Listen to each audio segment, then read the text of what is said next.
Yeah, I'll go for your phone. You fucked up. And your phone full of hoes. You fucked up. Try test tape, no. You fucked up. Can't put on no show. You fucked up. Yeah, I'll go for your phone. You fucked up. And your phone full of hoes. You fucked up. Try test tape, no. You fucked up. Run the track.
Oh shit, I actually switched the loop off this time. Nice. Big up everybody that's locked in. Hit the like button, subscribe, all of that crap. It's a Saturday and we're still live daily. Let's get into it. Big up everybody that's locked in. Obviously, we're going to go through the latest in the whole Mason Mount saga, which is really starting to drag on. But I understand it. This is a mental game as well as a financial game, and Todd Boehly has the mental edge. Even though United are meant to be the ones with the leverage. It's all mad. We're going to delve into the latest on the Caicedo situation. I have seen the comments saying, check the pin tweet and everything, and we will, but what does a retweet from like a week ago really signify, other than the fact that nothing has changed within a week? That's about it. Like, we'll talk about Caicedo, but there's just not really much more to delve into with that. It's just Chelsea need to wait for outgoings to happen, and then we can try and look towards getting Caicedo. At least he's agreed terms with Chelsea. He prefers Chelsea over Arsenal. That's a positive. I think he's being patient and waiting for us to sort out our situation. But it doesn't mean there's any developments. That's the thing. Mount was pinned a couple hours ago, so something might happen. Yeah, it might. But, like, if we're going to read everything that's happened, like, let's be real. Chelsea have to sell in order to buy. The only player that we've sold is Havertz. And that money went straight into Strasbourg. So until you hear anything, nothing's developed. I get the fact that the pin tweets changed might mean something is in plans, but until something gets reported, what are we discussing? Not much. But I do appreciate you guys bringing it up anyway, even if it's a update or anything, I do appreciate you bringing up any updates anyway. So big up to my guys. Big up. What is everybody saying though? Big up to my people. Big up JB. Man said streaming 1080p. I do need to up. I need to upgrade the StreamYard. Just me and Lauren share it, so we need to talk to each other about that. Big up Shabrinda, big up Aaron, big up JB. I know Havertz has gone now, so it's irrelevant, but does anyone else find it mad he create the same amount of big chances as Lewis Hall? Wow. Wow. I didn't know that. Hey, Havertz slander can run any day on these streams, by the way. Don't ever feel like you can't drop any Havertz slander in here. It's always welcome. In fact, it's encouraged. Fuck that dickhead. So if you ever want to, it's never irrelevant. Don't worry, he's a gooner. We can cuss out gooners any day ending in a damn Y here. So don't worry about it. Big up Kushal, big up Ore, big up Jordan, big up Stella. Big up JB. Did have to push it back for the thumbnail. It is what it is. Jake says we need the donkey back in the thumbnail. Once Havertz is announced, we'll put him back there. But as soon as that's done, that dickhead ain't touching my thumbnails again until we play Arsenal. Fuck him. And he says, why is there a snake and a donkey on my screen already? Fair enough, bro. Fair enough. Big up Footy Boy. Proud to be a Geordie. Eddie. Andrea says, Mason, Manchester, Money Minerals, Moutinho, get out of our club ASAP. Hope United agrees to pay us what we inquired. They will do. They will do. These men are shit at negotiations. They're so bad. Oh, this is going to be our final bid. Turns out it's not. Turns out you lot are meeting us personally to secure this transfer. Todd Bowley knows the game, man. He's the one guy you can't play mind games with. Big up Shavrinda, big up Gavman, big up Coochie, big up Blue Hell, Danish Maldini, Warrior, my guy, good to see you here. Big up Scottish Chell saying, big up Lewis, when do you think this Siri merchant crap will actually turn into praise for Igbali? Seems to be a top negotiator. Let's be real. Who, except for one guy, runs this Siri merchant agenda? And the funniest thing is that one guy, I told you, his gimmick is going to be dead after Mount and Havertz leaves, and people are already saying it. The amount of people I heard talking about a space last night, they're like, oh, this character's kind of dead now. It's just the same old narratives. It's a bit boring when you can't talk about Mount and Havertz every day, isn't it?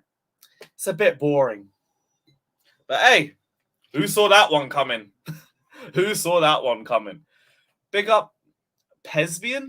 Says the ineptitude of United negotiating team has led Chelsea to believe they can lickle-man us, even though they don't have the upper hand in negotiations. It's our fault. Basically, all you had to do was walk away. But you don't want to because you want the minerals. And I understand, but you got to pay us our money. I do think the whole Mount situation will be sorted at like 55 plus 5. I'd be surprised if you go further than that, but the way United are moving, I don't blame Bowley for trying to rinse you lot for every single penny you have. Because you're letting it happen.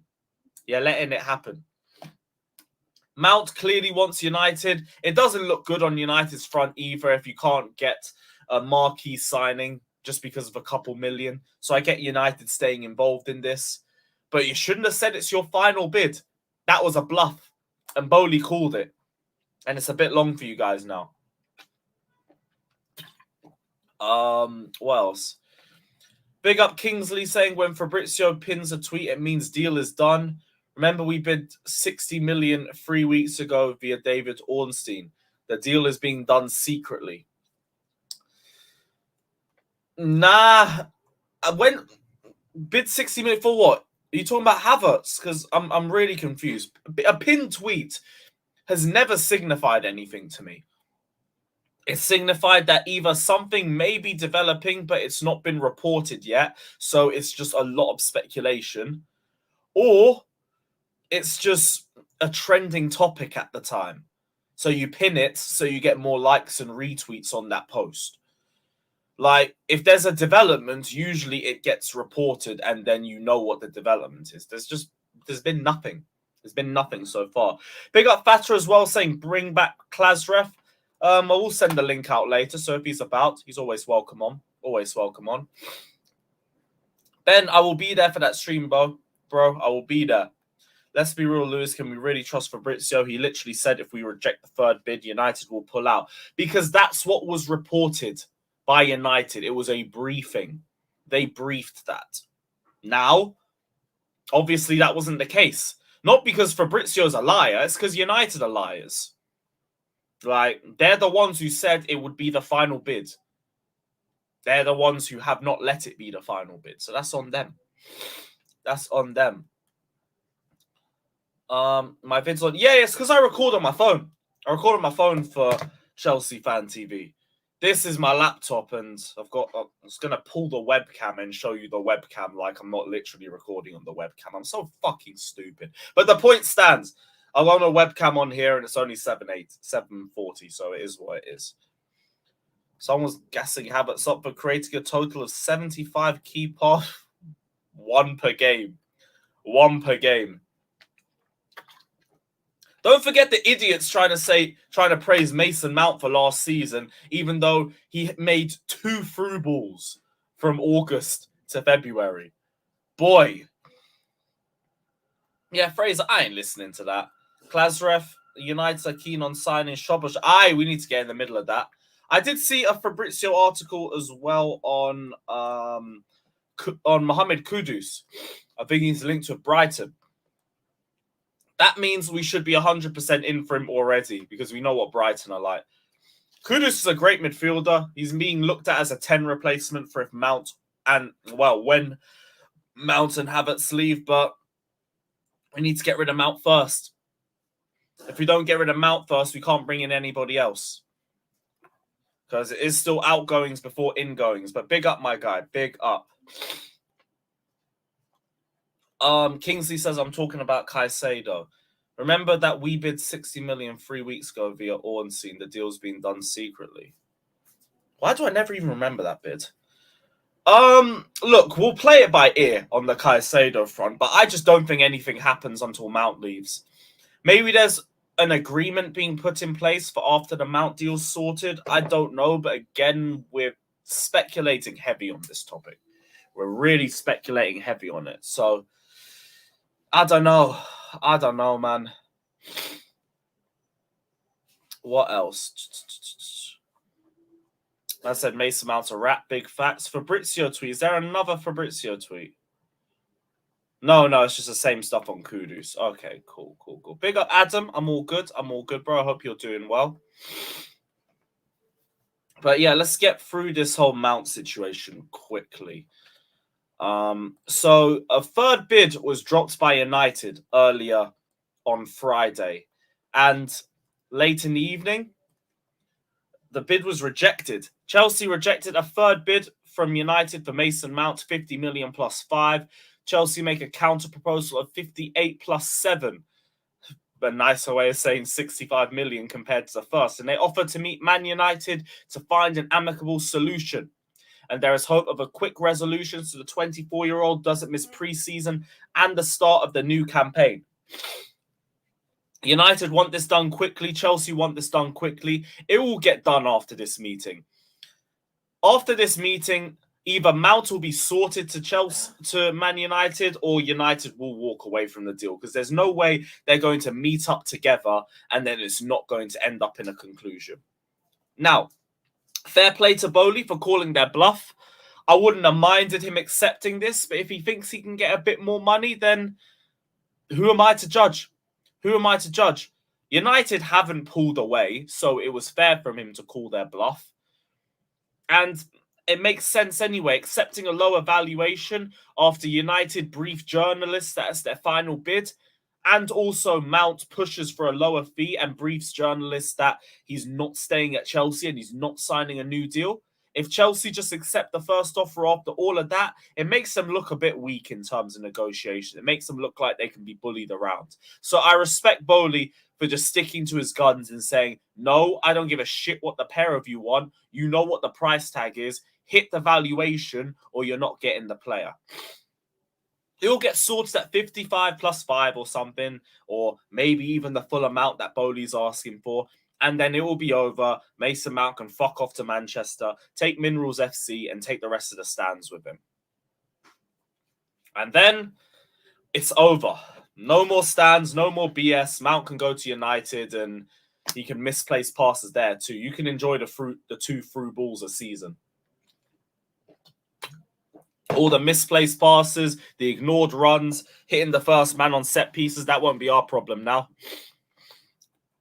Chelsea will not be bullied. It's as simple as that. We will not be bullied. Man said final bid my back foot. It would be interesting to see what happens if this drags to pre-season, though. Does Mount turn up to training, even though he said he don't want to come back? Does he no-show and fully stamp his claim for being worse than Thibaut Courtois? We'd have to see. We would have to see. But it'll be interesting to see how long this saga develops for. Couple more super chats in here. Let me see. Big up Anton saying Chelsea didn't buy Strasbourg. Blueco did, so no money was taken from our accounts. Clearlake and Bowley bought them, so we still have the 65 million. Big up. Fucking hell. Okay, I didn't understand that. Who's Blueco? Let me have a look.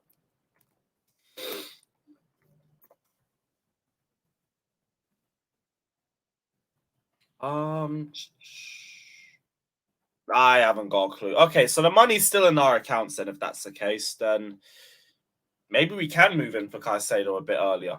We'll see. We will see. I just don't think it's getting done before Mount, in spite of that.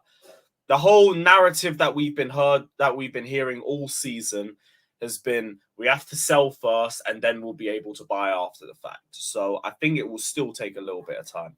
Big up to Brad saying thoughts on Kudus. Quality player for Ajax. I don't know if he's going to pick us over Brighton. Depends, but we'll have to see. I know he's on our list, but it looks like Brighton are a little bit ahead of us in negotiations.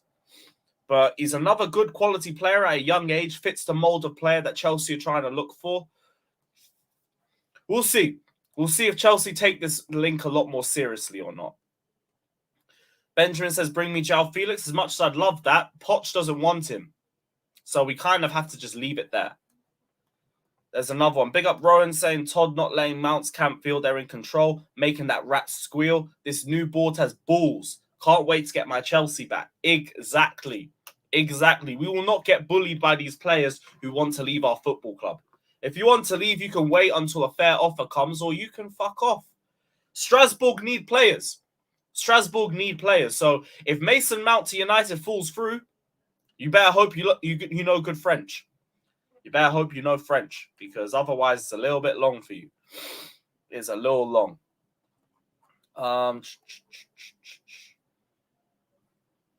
Bringing Kudus when it's a Ghanaian never let Chelsea down. Fairs. I mean, that is fair. Kind of slow on the news there. It has been a little bit slow, but there are a couple of other topics. What else is here? So Aspi, Fabrizio said he's just waiting for Chelsea to give the green light to a mutual termination of his contract. It's the final step to let him leave the club immediately, and it's up to the club. Chelsea Inter have agreed personal terms of Azpilicueta on a 2-year deal waiting to sign soon. We're probably going to agree to terminate the contract out of respect to Azpilicueta. And yeah, this is very straightforward. Very straightforward. Aspi deserves a new challenge. We've also kind of needed to get rid of Aspi for a while. But there's no hard feelings towards Aspi. He's a Chelsea legend. He could have left last year to go to Barcelona, but he decided to stay because we needed a bit more experience and we still needed right back depth. Even though he wasn't really up to the standard anyway. But yeah, Aspi respectfully needs to leave the Premier League. It's passed him by. He hasn't got the physical level for that level. And yeah, Italy suits him a lot more. It's slower. The tempo's slower. It'll be easier for him. People age a lot more gracefully in that league. It suits him perfectly. Suits him perfectly. So Aspi, go kill it in Inter Milan. I will definitely be on Jerseys FC to get an Aspi Inter shirt. And big up. Big up. Go enjoy Italy.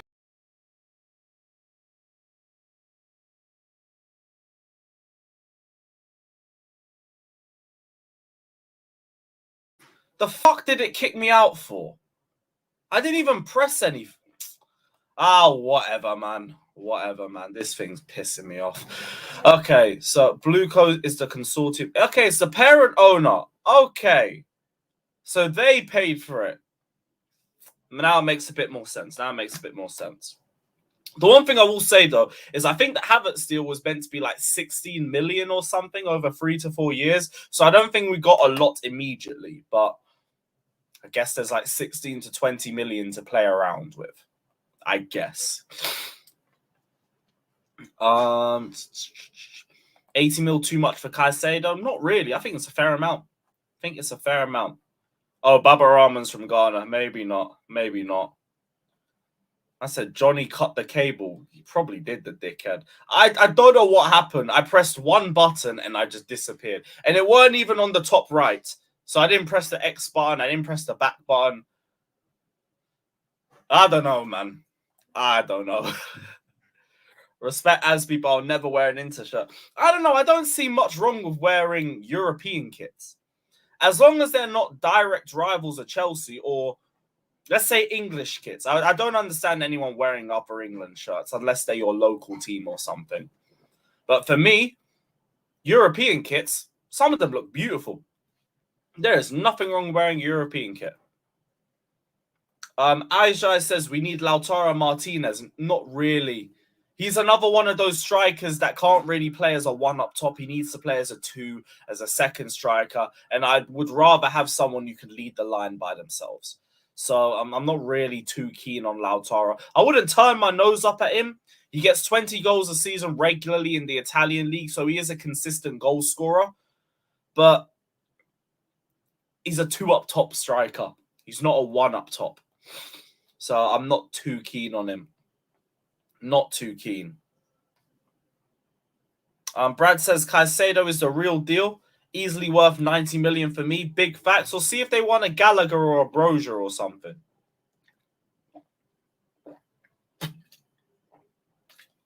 Yeah, Ben, see, that I understand. Wearing your local team, obviously if they're not in the Premier League or anything like that, I get it. Back your local and all of that. I'm lucky. My local's Chelsea, so I just stick to one. But I get people wearing their local team's kit, especially if they're like Conference League or something. Fuck it, back the local.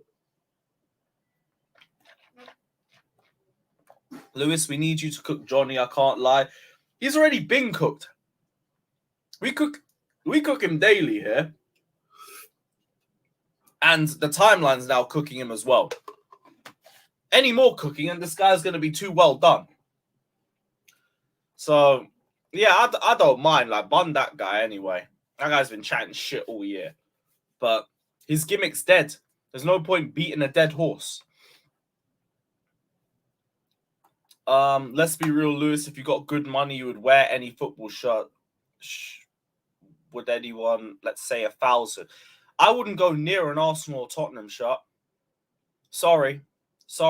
Not unless you're offering stupid money. You got to offer me like fucking 5-6 figures as a minimum before I even contemplate that shit. Because fuck that. Will you buy a Strasbourg shirt? Maybe. If they have a nice kit. I might. Maybe Jerseys FC could pattern me. Right, so on Caicedo, Chelsea feel like they're in control of Caicedo. They have the yes from the player. They will go to Brighton and negotiate. And they know that it's hard to do that with Brighton. That's the latest Fabrizio update. But again, non-update because nothing is happening until Chelsea end up selling Mason Mount. So hurry up. Time is money. Money is transfers. It's long. The Caicedo updates are just non-stories until we actually sell somebody, in my opinion. That's when you're actually going to see us move forward on it. That's why I didn't really want to touch on him because there's nothing to touch on. On Koulibaly, contracts are approved. Koulibaly will be an Al Hilal player this weekend. Big up to Koulibaly. It's a shame it never worked out. I would have liked to see what he was like under another season of Premier League football, but when you get an opportunity to get 300k a week off the bill for a squad player, you say nothing and you just take the offer. So we got given a blessing in disguise by Saudi Arabia. They've saved us from having to give him 300k a week for another 3 years. Take it, run. Big up to Koulibaly. Enjoy your final payday. No hard feelings. No hard feelings. It's a shame, though, because he was one of the best centre-backs in Italy for years. We rarely got to see that. Rarely got to see that. At least we have the Wolves game. Wolves at home. We have Dortmund at home. Who else? Milan away. That was a very good game from Koulibaly. We got the Spurs volley. That's about it. But yeah, we had some good games together. We had some good games together. I said, good luck, Lewis, keeping an unhappy player. Bro, Mount will go Strasbourg. Mount will go Strasbourg. Will the new training kit be on Joseph? I hope so. I hope so. Guy, I hope you lot have seen the new training kit because I'm about to burn all of my money on that. I'm about to burn every single bit. Look at that. That is one of the best training kits I think I've ever seen.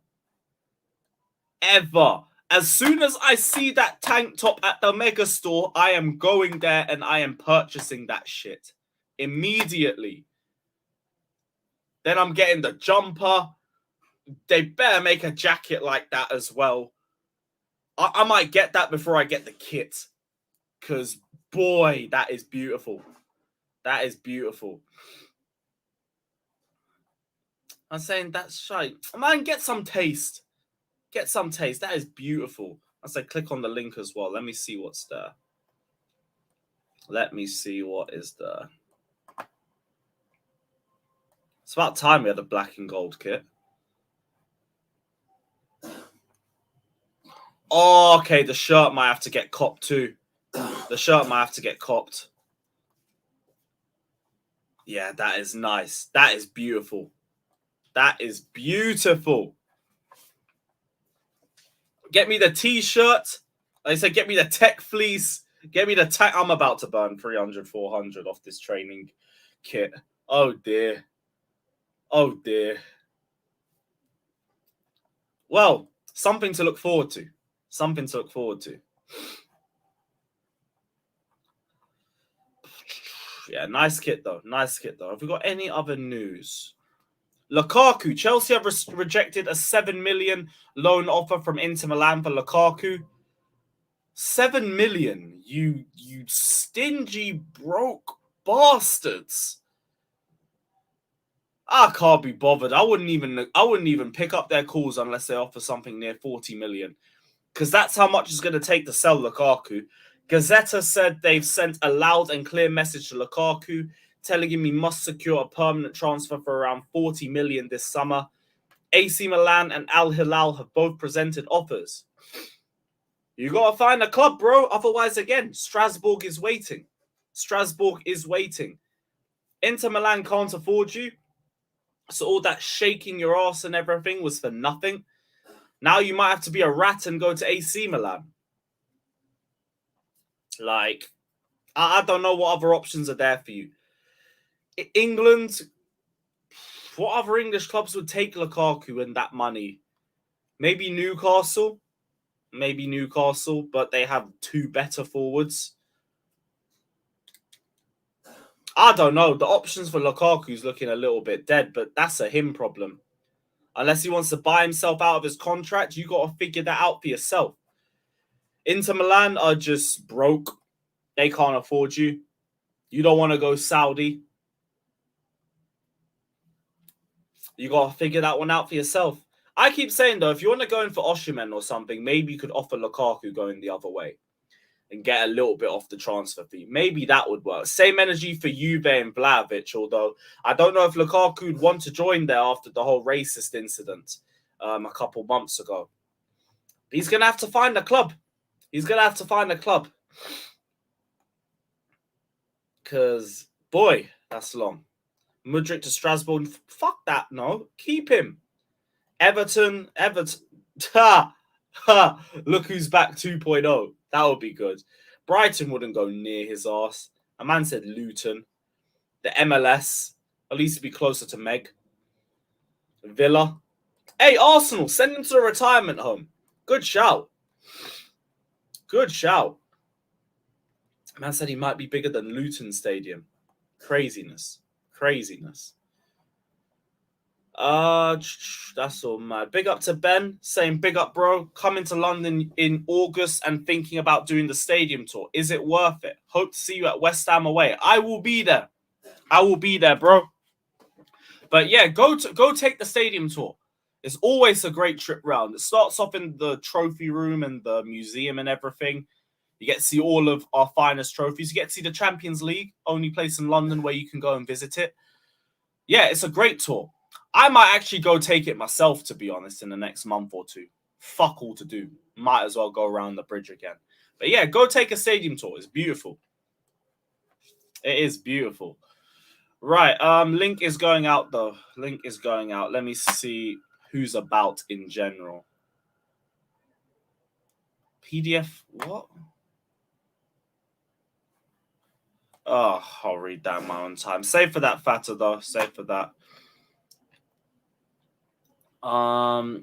Links going out, though. We'll see who's around, if anybody is. And, yeah, probably won't be a long stream. But still.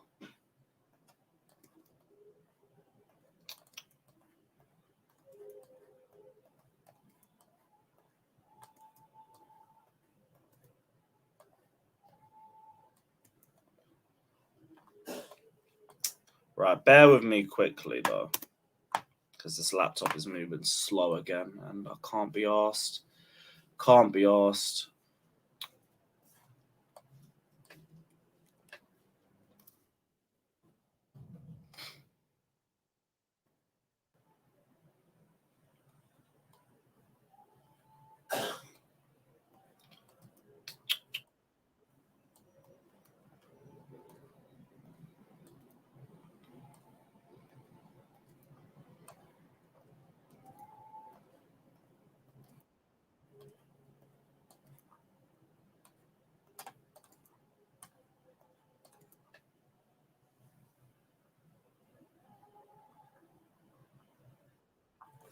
I think that's everybody. I think that is everybody. Yes, my guys. Yes, my guys. What we saying? What we saying? Yeah.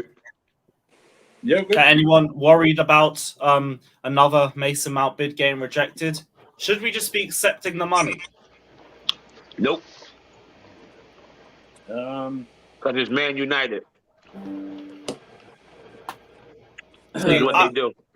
I'll be real. It did worry me initially when I saw it, but then I just thought, you know what? These man pulled 60 million for Havertz. What am I worrying about? Fuck Well, it. he's going for Man- 55 plus 5. That's what he's going to go to. It's not going to be 58. It's going to be a compromise.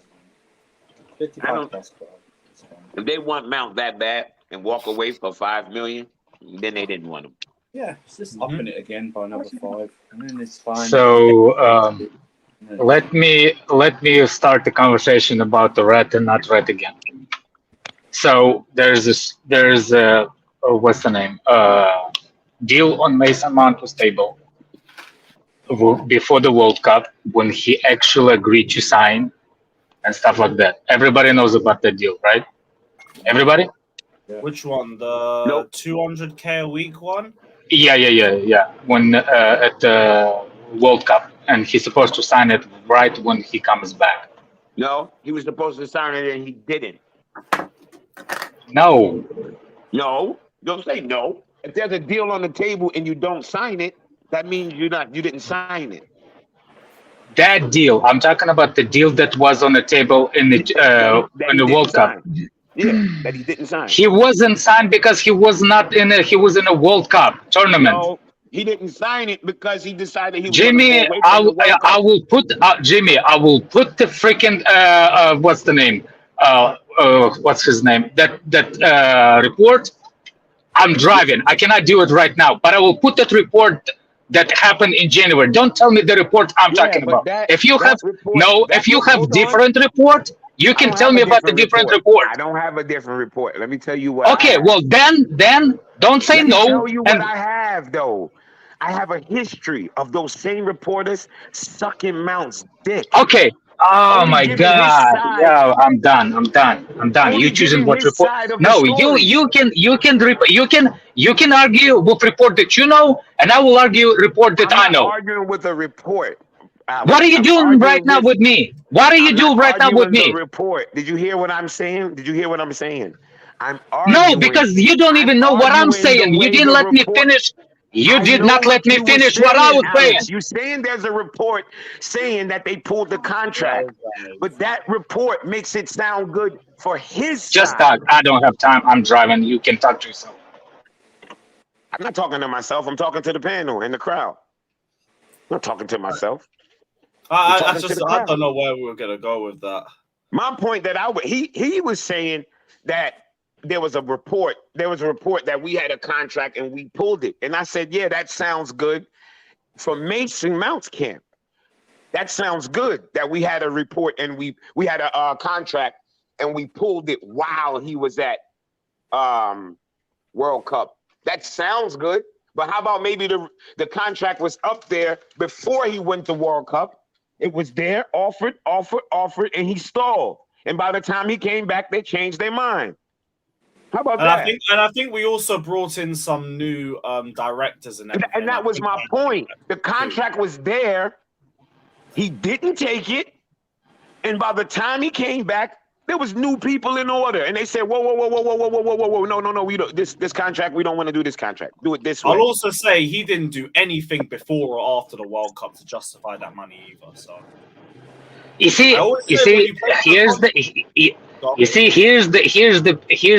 the sweet spot. The problem is if you don't sign the report, the whatever the deal is, it doesn't mean that you're not ready to sign the better deal. He was saying he was undervalued the report before the World Cup. Then they matched his asking, and he was ready to sign. You see what I'm saying? You can not say like, oh, if they give him 100K a week, he's supposed to sign it because there's a deal on the table. No, that's not how it works. If they offered him 100 and he said he's not signing it because he's not value, there's no reports that said before the World Cup that they offer him his matching ambition. You might not agree with his ambition, but at the end of the day, if he did not sign, that does mean that that contract was up to his ambition. So when the World Cup started, they actually matched that ambition, which is 200K, and that report from credible sources. I don't care if you don't like the sources. If you're gonna go for the sources, what credible, what not, it's up to you. I'm saying is, for crying out loud, when the deal was there and he said that he will sign it when he get back, it's true that first of all, the directors did not change. There is addition to the directors at that point, and they pulled the plug. So Chelsea changed the goalpost, not Mason Mount. I don't agree with that. I don't care. I'm just saying what it was there. I'm calling you can bullshit agree on that. it or not. I'm calling bullshit on that. And I'm calling on every bullshit that you. Hold on a second. I'm calling every bullshit the reporter that you believe in. No, I'm not calling bullshit on the report. I'm calling bullshit on his intentions. Oh, relax. My word, man! You see the intentions. I said the intentions. You think that you know what intentions is?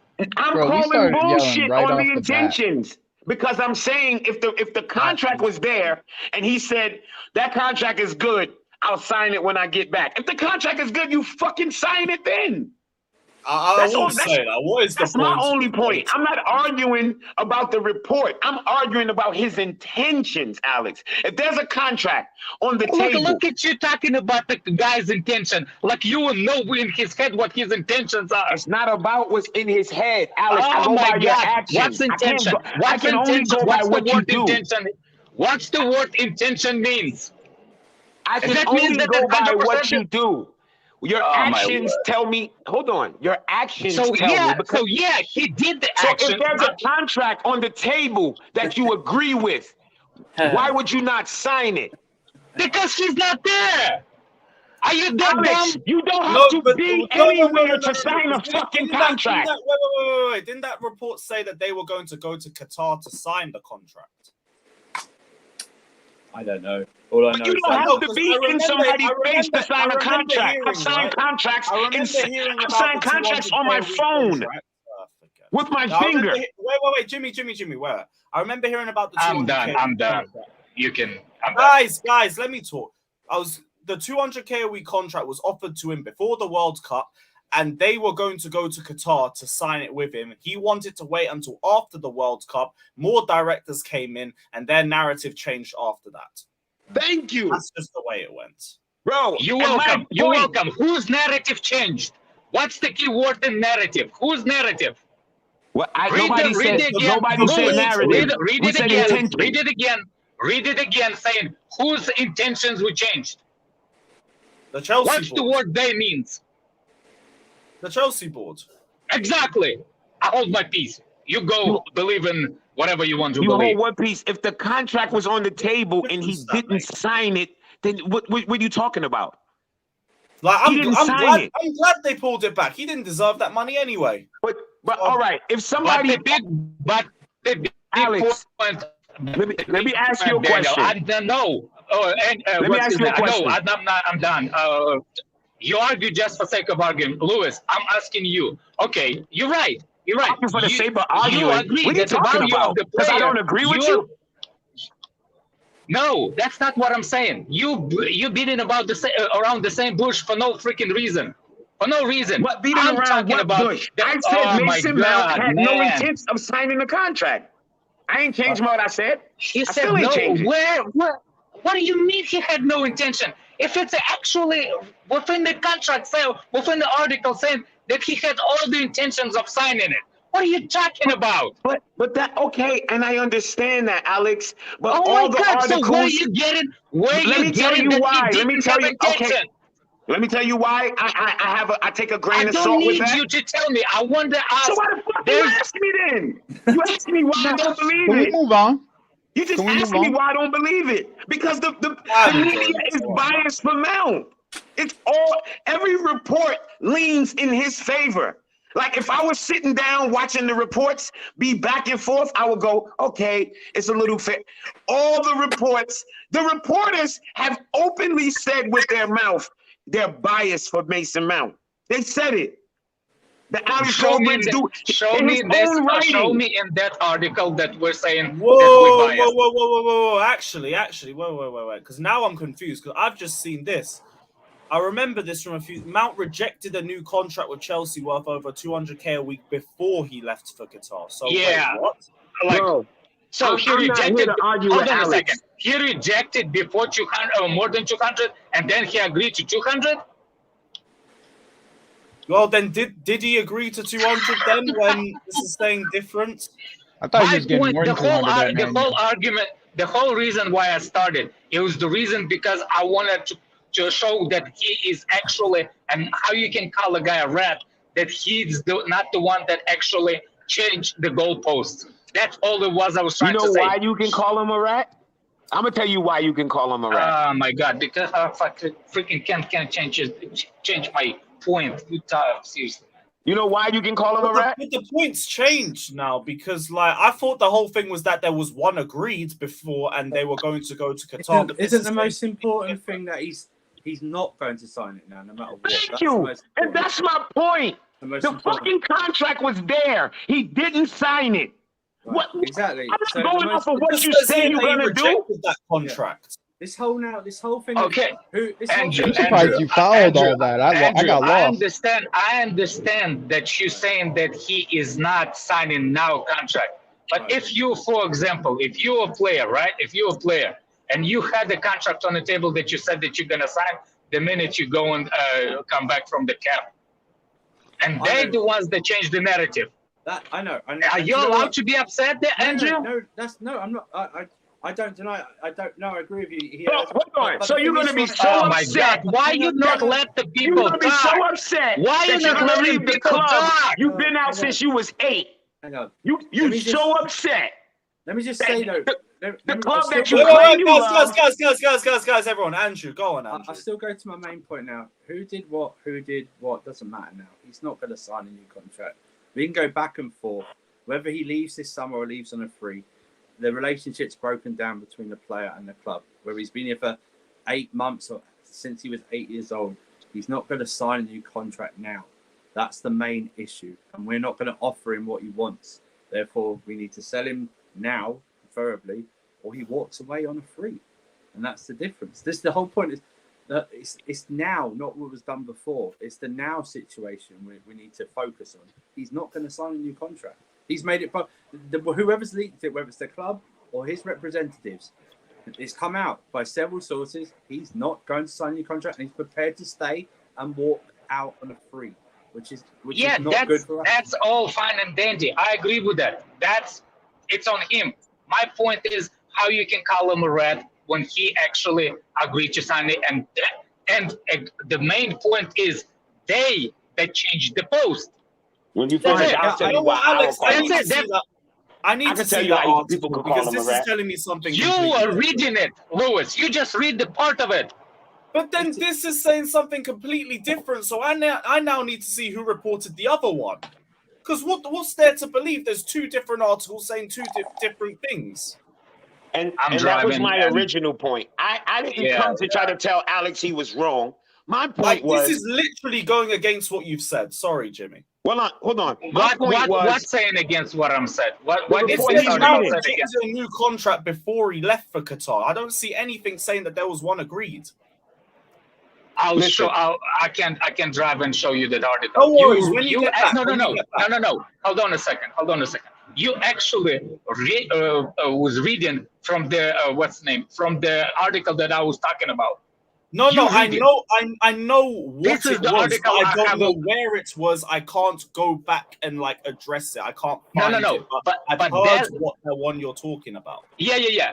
But you actually read the quotes from that article. That's the article I'm referring to, and you read it exactly what it says. They changed their mind. But they can change their mind, though. They can. I'm not saying they can. Okay. All right. Yeah, I know.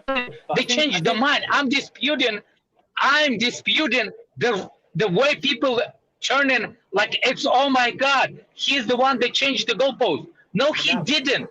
He was ready to sign a contract, but what you prefer is what he changed the goalpost. He's not signing a contract now.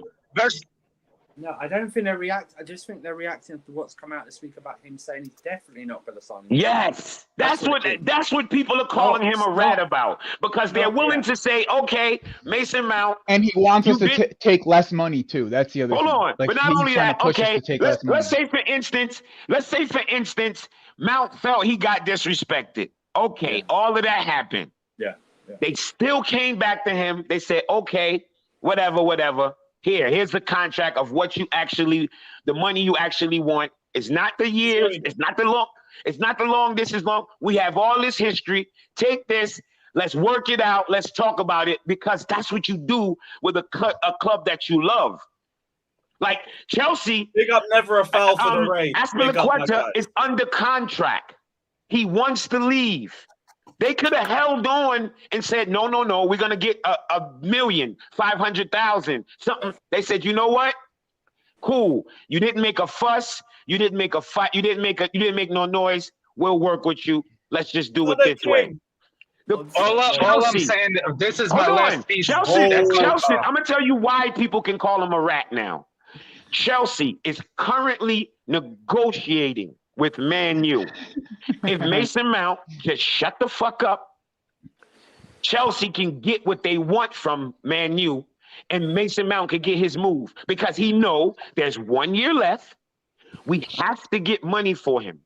The minute he opens his mouth and says, I want to go, we all watch football. We all watch transfer season. We all know the minute the player speaks up, good to see you again, bro. his evaluation goes down. So it hurts the club selling him. That's why they're calling him a rat. I'm not even a person who love Mason Mount like that. I come on this stream and say people love him too much.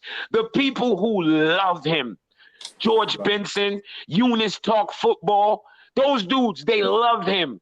They are calling him a rat now. And they love him. And I listened to their explanation of why they're calling him a rat. And I said, I can't disagree with them.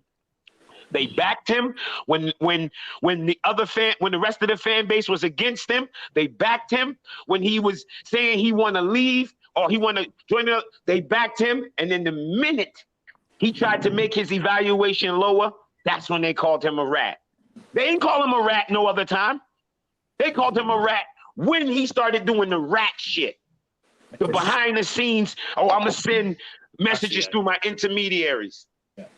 That's the rat shit. And I'm not even a Mason Mount. I'm not a stand Yeah, of it was the no player. Fabrizio quote from a few days ago for me. That was the big one. Yep. You're trying to drive down the transfer valuation. Anyway, fuck off. No, Eunice Yeah, did Alex, back him in the hold that, beginning. Alex. They all love Mason Mount. Anyway, They love Mason Anyway, Mount. hold Most of that, the Alex. creators love Mason Mount. They had nothing bad to Ziad, say be about quiet, him. man. Be quiet, Hold man. that, man.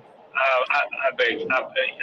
You hold something, man. Believe No, me. you hold that, bro. Mason Mount's out of it. I don't care, man. Do you think I care about Mason Mount? So I'm why? just saying Where's the what's big right. problem, man? We're getting money for him. There's no big problem. The big problem you about to be a big problem if you're gonna push that narrative. Because listen to me. What are you laughing, man? I'm listening. Are I'm you that listening. I'm confident? listening. You listen carefully, little boy. I'm listening. I'm listening. I'm listening. Carefully. I'm literally arranging the plane. What's the name? A trip to Europe. So don't be that sure that I'm not gonna be visit there. me, man. We'll have a nice party. Oh, I'm glad we're still fucking holding. Come, we'll go for shisha or something, man. I'll treat you for shisha. Let's go. We'll do something, man. I Gunner King, I know you don't Yeah, believe give me that. loads, bro. I'll give you I some know nice you don't falafel, believe man. Someone Some said nice shawarma, WWE in man. the chat. I That got was you. great. On me, Alex. On me. I'll pay for you. We'll go to number 1 Moroccan calf. Aziz will be there. Alex, for you know I don't give a fuck about Mason Mount. Do you think I do? Do you I think know I you do? don't, but I'm just saying I understand why the people who love him like that consider him a rat. Like, okay, Alex, me and somebody Jimmy, that I change just the met. subject. We got to change the subject. I'm driving. I really don't care, and I'm actually. No, we don't have to gonna change go the subject. I mean, you No, can just, I gotta get off because I'm hidden traffic in the city, and I'm with my daughter, so I don't. all right. Well, I'm gonna just say this. It's like if you and a friend you had for 5 years argue. Y'all might argue, and the same thing y'all argue about will end the friendship. And then you and your best friend argue, and that same argument won't lead to anything. Well, that's how fans are looking at it. It's like, okay, Mason, you and Chelsea had a falling out. You had a falling out with the new board. They came back, and now they're offering you kind of what you want. If you love the club and you love us as fans, you will sign this contract and stay because we love you. Because in their mind, in the fans' mind, Chelsea is us, the fans. It's not the owners. It's not the board. The board is now offering you what you want. You should take it. Or even if it's a little bit lower, you should take it. Why? Because we love you. We've always been, I'm just talking how the fans talk. So for him to turn down Chelsea contract, and then these fans see that the money he's getting is not even that much more or even a little bit less, how the fuck am I not going to call you a rat? But Jimmy, one thing. Jimmy. Go on, Scott. I'll say also, Jimmy, like if you just take the money aspect out of it, because I know this got brought up on other streams as well. It's like from a competitive sense, from a pride sense of like, you had such a bad season last season. Like you were part of the reason why we finished where we finished. Have some pride to come back next season and want to turn it around. But no, you don't. You just want to do what Havertz is doing and dip the first chance you get. You want to dip the first chance you get because you're not happy about where your position is. Like, bro, your position. Especially when you're one of the main reasons you're in the position you're in. Yeah, your position is why I gotta go. Y'all be safe. I gotta dip. Take care, Alex. It's been real. Come back later, Alex. Habibi, Come back later. when you come into when you look, when the one thing I don't like is when people comes with childish things like Habibi. Oh, for fuck's sake, Alex, man, it's a bit of fun, man. What's your problem? No, I know a bit of fun. Sometimes when people in a serious conversation. When the people have a serious conversation and somebody comes in with the childish thing, Yeah. Habibi, I never knew you were a don't. fucking court of law or some shit, bro. But okay, man. Okay. It's not a quarter. You see, I gotta go. Yeah, I'll see you later, Alex, man. Take safe. Be safe. Take care, Alex, bro. Be Big safe, up. bro. I'm Be going to go safe. through a few of these super chats quick. Big up to Rohan saying greedy dogs lose their bone. If there was contracts, what was he waiting for? He could have gone to World Cup and got hurt. It seems like the money has always been around 200K. If he loves Chelsea, why wouldn't he have wanted a 15-year contract? Why didn't he want a big deal if he wanted to be proper Chelsea? That's a great topic. That's one we discussed a few months ago, but like I don't understand that one either. Sounds like he just didn't want to be at Chelsea for too long. But I brought this up as well because it says Mount and Chelsea have agreed to put contract renewal talks on hold until after the World Cup. Exactly. Who does that? But you can understand. Listen, no agreement is close between the parties either, so I don't get it. You can understand though you can understand from the player side, not to sign an extension that takes you to 30, 31 to only like 28. Then that's his last big contract, right? Whatever it is, and then you go from there. So you can understand it from that side that maybe he wouldn't be that enthused to sign a lengthy contract taking him into his 30s, where the next one's not going to be as big as if he was like 28 or something like that. So you can understand that, and that's fine. But then It's mad background noise, man. Somebody got to you know, it's like what is it's a multiple of things. It's the money, it's the years, it's the image rights. It's all this shit tied together. That's what it is. And let Manchester United give it to him. If that's what he wants, let Manchester United just give it to him. I think Chelsea fans, Chelsea fans, even his main backers, just need to go. What does look at what your club's doing? They don't want to give him what he wants. Shouldn't that send a message to you guys? No matter how much you like the player, he doesn't. They don't rate him as highly as you do. You know, on Mount as well. Kind of going back to what I said earlier. Like if he has any pride about him or any kind of spine about him as a player, he'll go to United and smash it. Because at the end of the day, if he does that, at the very least, you can go kind of show to a certain extent to Chelsea, maybe I did deserve the money. Because that's what Christensen and Rudiger have done. Like they thought they were owed more than they got, whether that be from actual wage or signing on for or whatnot, left and proved to Chelsea that they were worth that by their performances, by them winning the league in Christensen's case, in Rudiger's case by, helping him in terms of in league position and in Champions League in terms of the performance he did. Like, that's what they've done. They showed Chelsea, cool, you didn't pay us what we wanted. We were worth that. Mount, now, if he has any bottle about him, we'll go and do the same. I don't think he will, because I don't think he's good enough. But if he's got any bottle about him, he goes and tries to do the same. And I'm gonna add in one more thing that kind of proves my point that he never intended to sign the contract. He took himself off of social media. That was that he knew what he was doing. That was his PR team going, we're planning to get the fuck out of here. Let's shut down social media now. So when we do get the fuck out of here, it don't look obvious. When he signs for Man United, watch it come back up again. Why would it not? Man United has literally the biggest fucking fan base in England. Jimmy, it's not even just that. It's like, go look at everything he's done. He came off social media. He hired a new PR team, got a new agency or a new agent. With deep links to United as well. Yeah, like the whole thing he's done this season is like the exact thing you do when you're pushing for a move. A new team, exactly. Change his agent. Even was out for months of an injury. And that's why he played through the pain. Remember, he played through. And that's what I was saying. That's what I was saying to Alex. I don't go by what you say. Your actions prove way more than what you say. So all of that saying, he was gonna sign it when he come back. That doesn't make sense. If I got a contract on the table that I like, where am I going? All it takes is for me to sign it. My lawyer read over it, and it's good, and I like it. Where am I going? I'm signing it. Why would I not sign it? I can leave where I'm going right now and go fucking fall down the steps and blow my knee up and never get that contract. The contract that I wanted, that I could have got every dime in it if I just would have signed the contract. No, I'm going to wait. Are you crazy? Insta and TikTok are different to Twitter, guys, when it comes to comments and stuff. Also, the more I deep it, there's no way, for me, there's no way you can get around this, like, this contract offer we offered him, the 200K one, the year extension.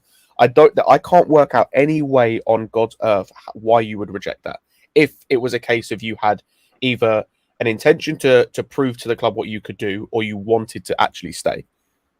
I don't know why we'd offer a 1 year extension. And here's the people I don't understand, because he's even in that situation, right? You're getting the bag for a year at 200 grand a week. Yeah. You're getting a chance to prove yourself to the new manager at the club that you're supposedly you love or whatever. He's trying to convince you to stay, by the way. And then if he proves himself next year, he's getting that contract that he wants. But So, not only that, Scott, if he plays to the way that he's supposed to think he can play, if he signed that 200 on the 1 year extension, right? For the quote unquote club I love, blah, blah, blah, and he kills it, do you know the narrative he could have pushed and get a raise? Also, They would have had to give him a raise because he would have had the fans behind him. He would have had the numbers behind him. It would have just been it would have been a no fucking brainer. But the thing is, he didn't bet on himself. He betted on leaving. Even as well, if you look at it from the other aspect of he signs the year extension, right? Gets his bag, doesn't sign a new contract. He can then still leave, and he's just been paid 200 grand a week for the previous year. Exactly. He still made the bag anyway. He still made the bag. He still made the bag, and he still gets to leave. So people telling me, I remember the same Benson, Eunice, and those guys, when they offered him the 1 year extension, they was like, "Oh, that's just disrespectful. That's disrespectful. You can't offer Mason." I was like, not really. I was like, if that's kind of what you would do, okay, we can't come to an agreement. I love it here. We can't come to agreement. You want to pay me what I actually want only for 1 year? Okay, I'm going to take this 1 year. Watch what I do. I'm going to fucking kill it. And then I'm going to ask for 300. And you're going to have to give it to me now. Yeah. It's like a secondment job. You know what I mean? For a year. It's like, I'll go on note for a year to another department and see what they say in a year's time, whatever my work's done. But I'm being paid in the meantime at a proper rate. That's what it's like. You know what I mean? I don't even understand us offering that really, but because it would put us in financially ridiculous thing. If he, like you said, if he kicked on, you'd have to even pay him more than 200 grand if it kicked on. But I just think the main issue now is that who said what. It's like, it's done, man. He's not going to sign at this club. Whether he leaves this summer or next summer free, he's done. He's done at this club, and whatever you choose. Yo, what's up with these fish? Talking about keep Eunice out your mouth. I'm sorry. Is that your boyfriend? I know what the hell I watch every day. I watch him every day. He backed Mount. They all backed Mount in the beginning. They all backed him. I know what I watch. Talking about keep his name out my mouth. What you gonna do if I don't? Shut up, man. There's no disrespect. Jimmy's just pointing out a fact. Yeah, I watch these guys every day. They did say that. They all backed him. But at least I'm giving Eunice credit. Yeah. Eunice is not a blind. He's not a blind Mount fan. He backed him on the strength of, okay, this is our player, this is our guy, we love him. And then when the reports came out that showed the other side of Mount, he said, whoa. You still got guys who I don't need to name who act like there's no wrong, like Mount didn't do any wrong. Yeah. Yeah. They acting like Mount didn't do any wrong. The dude Eunice saw what Mount did and said, whoa. Even George Benson saw what Mount did and went, whoa, this is some snake type shit. And I understand why they don't want to call him a snake. That's not what everybody does. Everybody don't use those terms. Wait, is he a snake I don't or really a rat? use those terms. I'll use it in Bant's. It doesn't really matter. Whatever term you want to use. Does it really matter? You see what I'm saying? I don't know. I think it's different. Snakes eat rat. So which one is he? Is he a snake or a rat? Also, I just want to go back to Super Pochettino's comment. This year he can't be worse. Even if he stayed next year, he can't be worse than he was this coming year. He unless he has a disaster class every game. I'm talking every damn game for a 38 game season. He can't be worse than he was this season. And I'd already want to give him 200 grand a week and pay 50 million or whatever it's for him. Even if he has a terrible season next year, if you sign him on a 1 year, you'd still be able to. He'd still probably get his bag at United, and you'd still be able to. Because of the English tax, exactly. All of that, yeah. Also it's United as well. Don't forget this is who we're dealing with. They give him wages for everybody. Jadon Sancho make 350K. If we were talking about maybe a Liverpool or something, then maybe I could understand. United overpay their wages for everyone. They're giving everyone stupid wages. And wait, question: he's gonna get his bag at Man U for sure. Wait, didn't Mount not want to sign a contract under Roman too?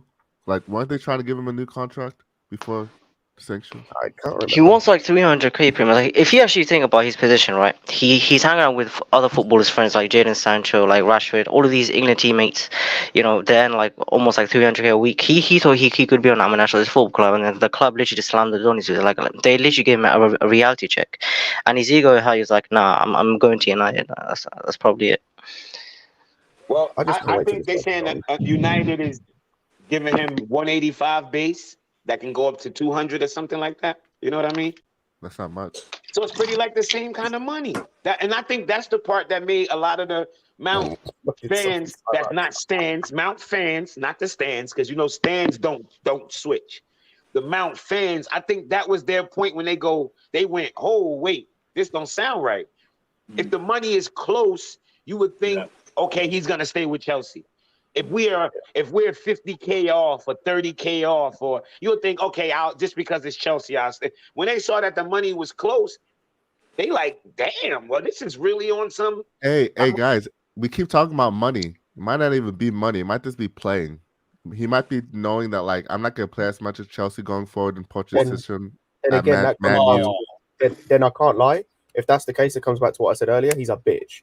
He's got. You know why, Scott? You know why I think I agree with you? Because remember his quote, because they did quote him. The one quote that they said for Mount, they was like, he wanted to feel valued, right? So when you hear the word value, you automatically think money. Yeah. But I'm thinking he meaning like, I want to be told that I'm in that starting 11. And it's like, no, you can't get that. You cannot get that. Not done anything to prove it this season. Exactly. Not even just this season, just with the talent we have in. There's no guarantee. I think you guys are being in terms of last season, like you and Jimmy and Scott were saying. I think that's a bit harsh, man. The guy didn't even play. To say it's his fault. No, that's wrong. No, he didn't play. The first half he did. Let him down. Trust me. Just let him down. If he didn't play, what were we doing all those games when we were saying bench Mount, bro? He stopped playing in April. Exactly. Come on, don't say that. Anyway, he played a lot. Sorry, just want to point something out. Only 7 players in the entire squad played more minutes than Mason Mount last season. Wow, only 7. Mad. Come on, man. Don't say Thank you for putting that. Thank you for saying that stat. By the way, that's a very important stat to put out there because people are not understanding that. He played basically every game up until February. Every game. Do you guys think that this could be a reaction to the pressure he's felt from fans? Him and Havertz saying they're going to both rival clubs. Can that be a perspective? Then again, like it can be again. It's just bitch mentality. Like again, it just comes back to like that could be a reason, but again, it just comes back to what I said earlier. That's bitch mentality. Someone brought it up on I think the stream. I think was it yesterday or the other day where it's like after the season we had under Mourinho, right? A lot of the guys still stuck around. The likes of Hazard, he could have left then. Hazard could have dipped then, and no one would have blamed him. No one would have blamed Hazard for dipping them. Every one of these guys could have dipped, and none of them did. They chose to stay. And then the next season they won the league. And then all of these guys have put us in this position, and some of them want to stay and prove themselves. They're like some Madueke. Go and look at his quotes. And then you got these guys. This is Madueke, by the way, who, if you want to talk about proper, he's proper Tottenham. He came from Tottenham's academy. And this guy knows what it means to be here. And the guy's got more drive and ambition than most. I love that kid. And everybody in the fan base is going to end up loving that kid because of the way he you talks. got these 2 wastes of space that have been here for 3 and 4 years, respectively, that want to run and tuck tail and be a bitch the first chance they get. Honestly, Mark pretty much bought into his own hype. That's what it is. Like we're saying that they all had like pressure on them because they were linked to moves from other clubs. Who was Havertz linked to up until about a month ago? It was already Bayern Madrid. Nobody. Bayern. There was talks in February that they weren't interested in him because they had more than enough 10s. Everyone was saying. The narrative was that Havertz might be the one who lasts. Because we can't get rid of him. He had Liverpool, and that was about it. And it was still in contract negotiation stage with him anyway. Like, fact is, they've all just bitched out. They all just bitched out. And this is why it's quite they are the biggest reason why we are in 12th. And they aren't trying to rectify that mistake. They're trying to leave for the betterment of their own careers. Dickheads, they're the reason why why we're in this position. Who is Havertz starting for? Over in the Arsenal squad? Nobody at all. Nobody at all. Mount. I don't even want to. Mount might get Giving into him that starting United wages. squad. If he I was don't even making a like footballing saying his decision, he would have name. gone to Liverpool. That would have made more sense. I think Arteta for Arsenal and Manchester United respectively is just a bit. Not to completely change yeah. the subject. You said where does he play? I think Arteta will play like a back three and like he'll play him next to Odegaard with 2 6s. And then they change the whole formation for Havertz. If they get Rice and Lavia. Oh, this makes no sense. Carlito says Xhaka. You want to play Kai Havertz in the 8? I will be there no matter what. I will watch. I will be there. I will be there, bro. He's gonna get exploited like crazy. I'll be there too, no. Carlito, drop the Havertz, bro. He is an double pivot of Rice and Havertz. Carlito is the dude who's the coach and all of that, right? Yeah. So what? Yes. Isn't he like a coach? And like has been, yeah, he has been. Yeah, coach. Okay. What the fuck does he see in Havertz? What does he see? I've asked him that for months, so I don't know. We've been asking. I don't know what anyone sees in him. I don't know what Arteta sees in him. What does he see?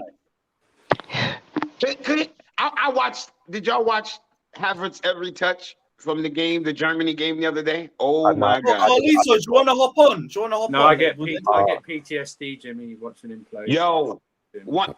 He got a pass in the box, right? Yeah. I think I saw that. I saw the dummy. Yeah. He did a fucking dummy. Yeah. He let it roll right by him. I think anybody want to jump out for 2 minutes to let Carlito waffle about Havertz?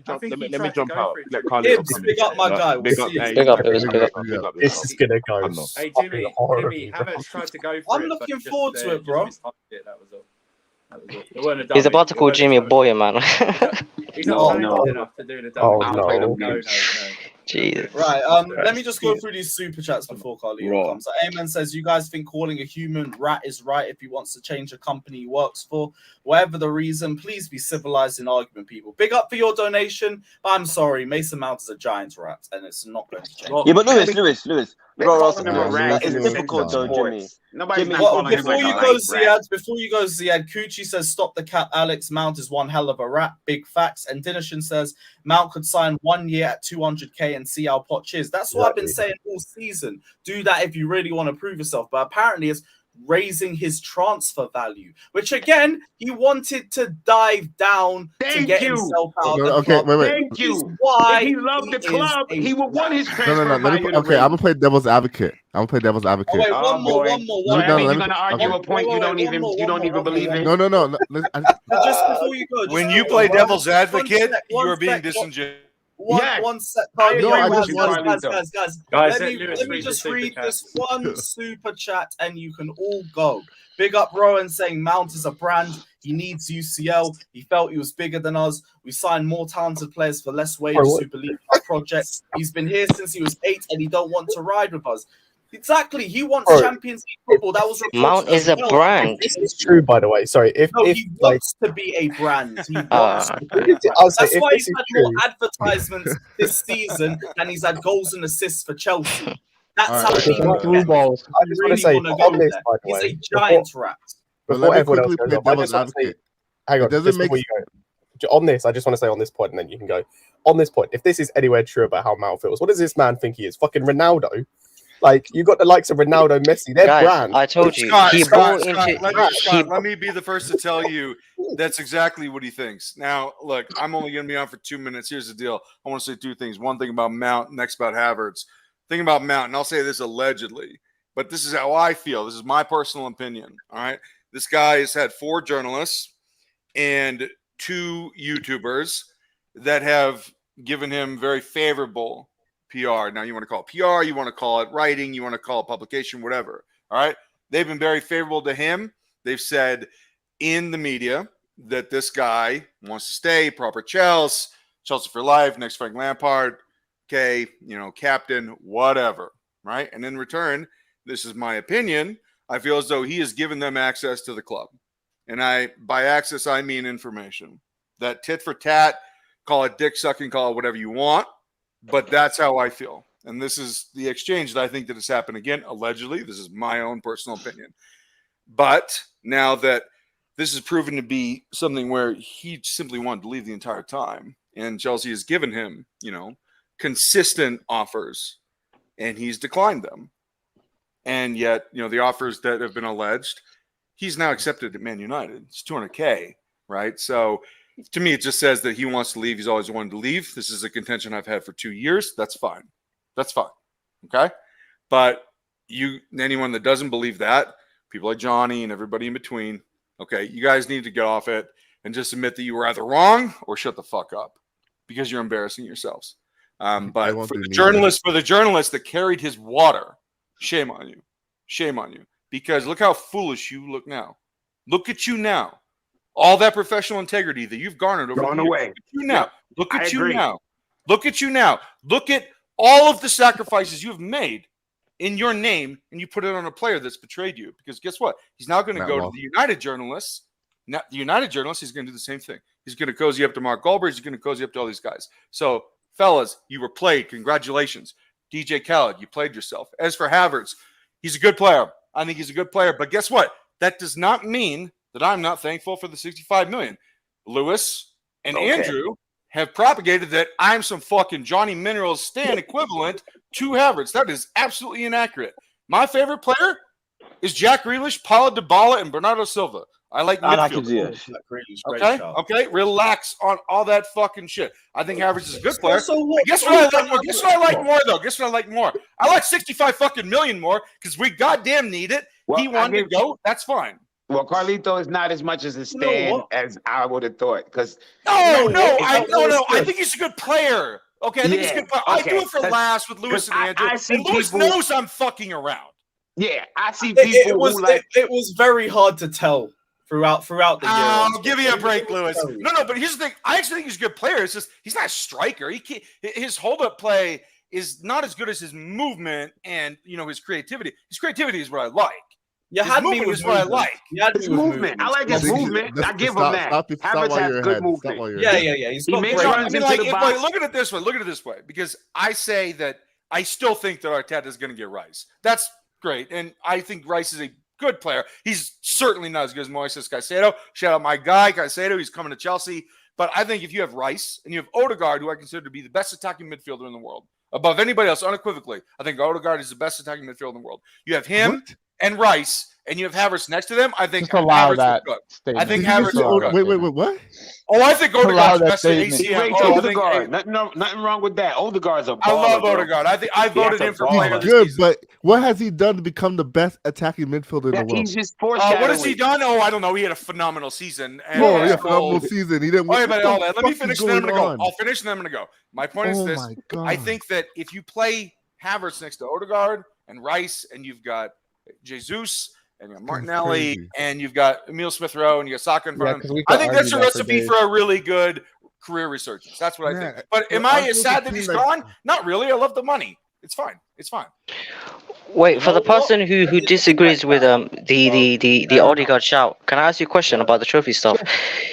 Did Jack Grealish have a better season as an individual than Odegaard because he won a treble? Fuck no. No, but that's not the point we make.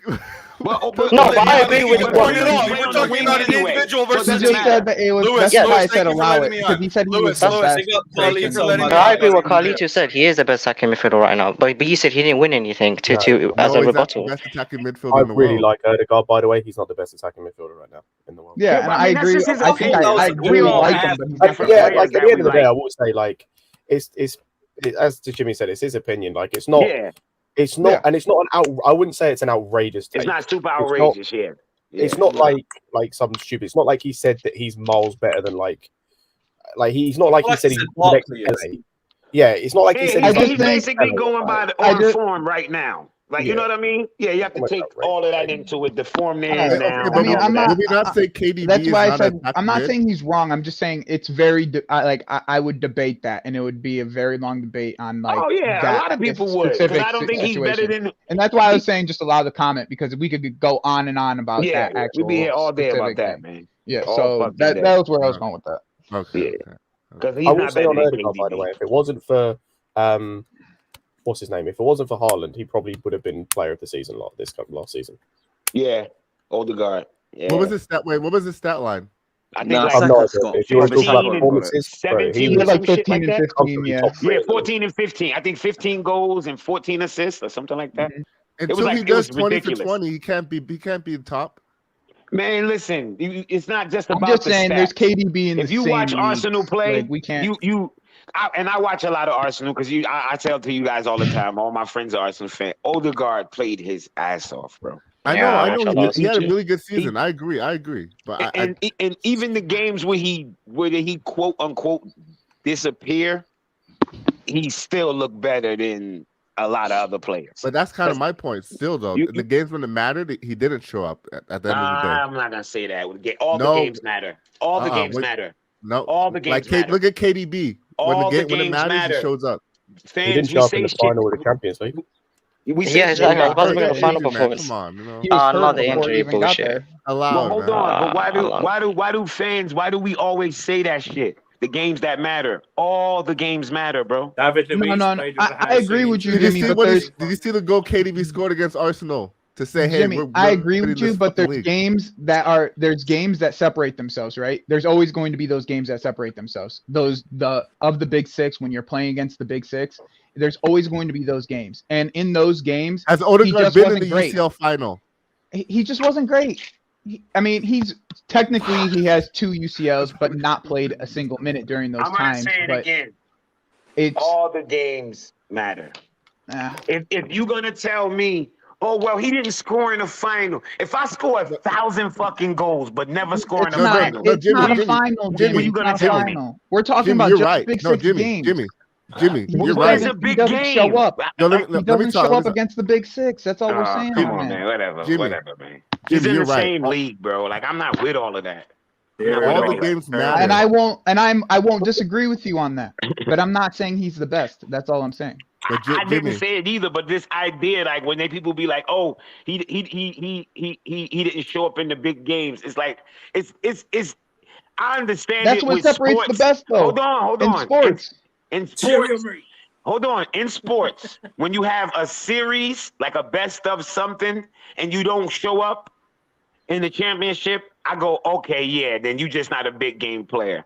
But a lot of times, you don't get that many finals. Like, a lot of players don't get in a lot of finals. So if you only have a handful of finals and you don't, that's not the point I'm making. Those are the biggest games. No. My point is that all games matter, but when you get to the latter part of the season, the games matter more. And at that point, there's some games, multiple games that Odegaard did not show up when it mattered the most. That's my point.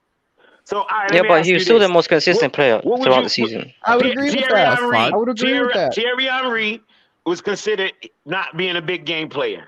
Who would you rather have, Thierry Henry or fucking Origi? No, that's getting in the cups. Now we're talking about cups. I'm not talking about cups. I'm just talking about latter half of the season. Now I just think he's getting too picky. I was never talking. I was talking about the season. I was never talking about cups. Didn't someone say, has Odegaard been to the Champions League during this conversation? Yeah, someone said was that. he on the bench for some of those Madrid ones? No, but he was on the bench for the Madrid ones. That's all I said. He hadn't been to a cup, your Champions League to take it. Yeah, no, because they were talking about KDB he's been like. No, but someone said, has Odegaard ever been to a Champions League final to take it away from him? That like he wasn't that good or the best or something like that. Actually, you're right. Now it's like we're not talking about the but cup. that is something that you can't hold over him. He hasn't proven himself at that level yet. Where is his? You can't say, "Oh, has Odegaard been to the Champions League?" He's playing for Arsenal at this moment in time. It's their first time in the Champions League for 7 years. He's had a very good season. There for long. Let's see now. But it wasn't.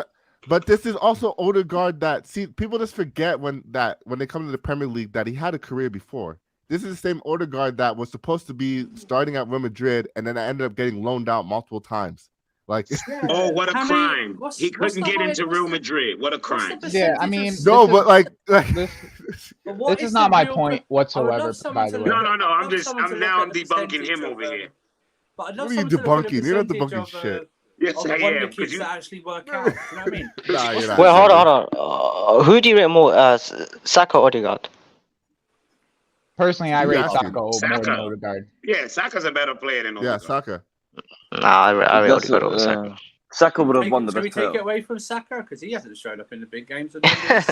No, I wouldn't call him the best. Midfielder I wouldn't call him the best. That's I all didn't I'm call saying. Saka the I best just winger wouldn't in the call him the best. That's all I'm saying. You know what I'm saying? That's all it is. I think in the Premier League, he has been the best attacking midfielder. No, but that's not what we're talking about. No, the best in the world. That's I what don't we think were there are a talking lot of attacking midfielders in the world anymore. It's like, what is? I Name see. me That's the another thing. one. I'm just saying that Odegaard I is not think- one of the I best think they're a attacking dying midfielders in the breed world. at this moment. I just think that KDB is still better personally, but that's just my personal opinion. He's definitely better. That's fine. He's levels above KDB's Odegaard. better. That's KDB's calm. KDB's better. I And got if asked to Odegaard bring up continues- this spread. If Odegaard continues to Right. be good, he's not going to stay at Arsenal for that long. You know what I mean? You got what I would now? agree with that as well. I think It's Madrid an will come back to investigative him. Thomas spread Partey. on No, that's sports PR different. company, an organization that Mount hired to manage his public image and press. It explains a lot why a journalist we know loves Mount. Also shows why he's desperate to go to Old Trafford.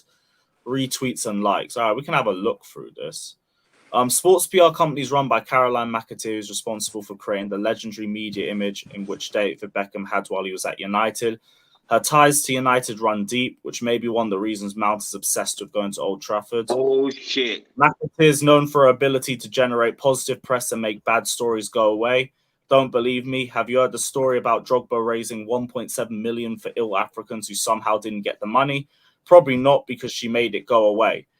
When the sports PR company began representing Drogba, McAteer transformed his public image. She got him a commercial deal with Pepsi, just like Mount got after he switched to their agency this year. Drogba is now a renowned humanitarian, and McAteer helped him become one. Take a look at what our clients say. Drogba says working with her has changed how the press treats him. I wonder if it's a coincidence that we've seen scores of articles and tweets come out this past year about how essential, skilled, creative, intelligent, and important Mount is. And Drogba's saying, since I started working with a sports PR company, a lot of things have changed, especially with the press. I think it's really important for a player to have people like them around you to build, improve, or change your image. Says, you think I'm basically wondering, look who the sports PR company reps were tagging in tweets and on train rides with in 2012. Matt Law, The Telegraph, who was previously a journalist with The Mirror. Was Matt Law written about Mason Mount recently? And then there's these two. Losing Mount be a calamity for Chelsea. The data that shows Mount's hidden value to England, which is stuff like successful press in the midfield and the attack, and distance coverage as well. But they did meet in 2012. That was the tweet too.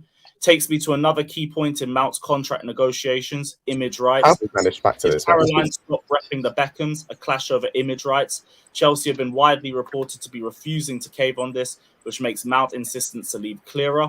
All in all, it's become more and more evident that one of the main reasons Mount wants to leave is the clash over image rights and branding. Been on a tear this year, from Aldi to Pepsi, as he tries to make himself this generation's David Beckham. So, Alex, what was Alex saying again?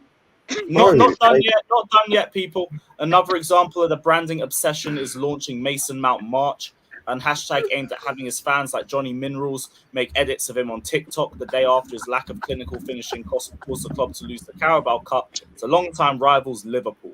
All in all, the sports PR agency greatly benefits from Mount moving to Old Trafford. They can better mould him to be Beckham 2.0 there. This, alongside the fact that his father supports Man United, and he isn't a guaranteed starter at Chelsea, is why Mace is so desperate to leave. If you're curious what level of athletes are represented by them, check out their Twitter bio. Athletes include Lampard, Mount, Dele Alli, Grealish, Zuma, and many more. Fucking hell, bro. You know what I find is funny, right? Oh, all of this is going to go to Manchester United. Like Manchester United fans, to run through that myself. Like United fans, I feel sorry for you, man. I honestly feel sorry. That guy deserves a foul from everybody. That was unbelievable. Do you remember what I spoke about? What was it? How long ago was it? About like 10 minutes earlier, where I said about the brand thing about Ronaldo. Like they're talking about, he sees himself as Beckham. Does he forget Beckham was an incredible footballer? Let's not forget Beckham. Yes, he was this guy that he was really marketable. He was also a good footballer first. Like the reason he was playing for the likes of Real Madrid, United, AC Milan, PSG is because he was also a good footballer. This Great guys, fucking baller, guys, exactly. guys, this is all Lampard's fault. Like legit. Like Lampard not. just blew this guy's head up. No, because Lampard in the press. He bought his own hype. Lampard blew this guy's head up way crazy. Like, oh, you're the next me. Probably in practice. Yeah, but that's Lampard talking him up. Lampard didn't give him an ego. He gave himself an ego. Lampard didn't give him an ego. Nah. I'm saying Lampard didn't help. I'm just saying Lampard didn't help. Nah, Lampard did what he was supposed to do to your young soldier. You gas him up. You get him hype. You the next me. Lampard didn't give him an ego, bro. Nah, Lampard. He was motivating him. I didn't say gave him an ego. See, you changed my words. I didn't say that's the problem. That his problem is his ego. No. See, this is what you do, Jimmy. No, I didn't say he gave him his ego. Listen to what I'm saying. I didn't say that. Stop changing my words. I didn't change your words. I just said Lampard didn't give him an ego. How did I stop changing your words? What are you disagreeing with me about? You said this is Lampard's fault, and I said no because Lampard didn't give him an ego. I didn't say it's all Lampard's fault. I just said Lampard gassed him up. But Lampard, you're supposed to. You're a coach. That's motivation. That's what I'm saying. That's why I'm not gonna blame Lampard because that's coach talk. Basically, what I'm saying is no, he didn't do the same to Reece James. And look at Reece. Look at Reece is good.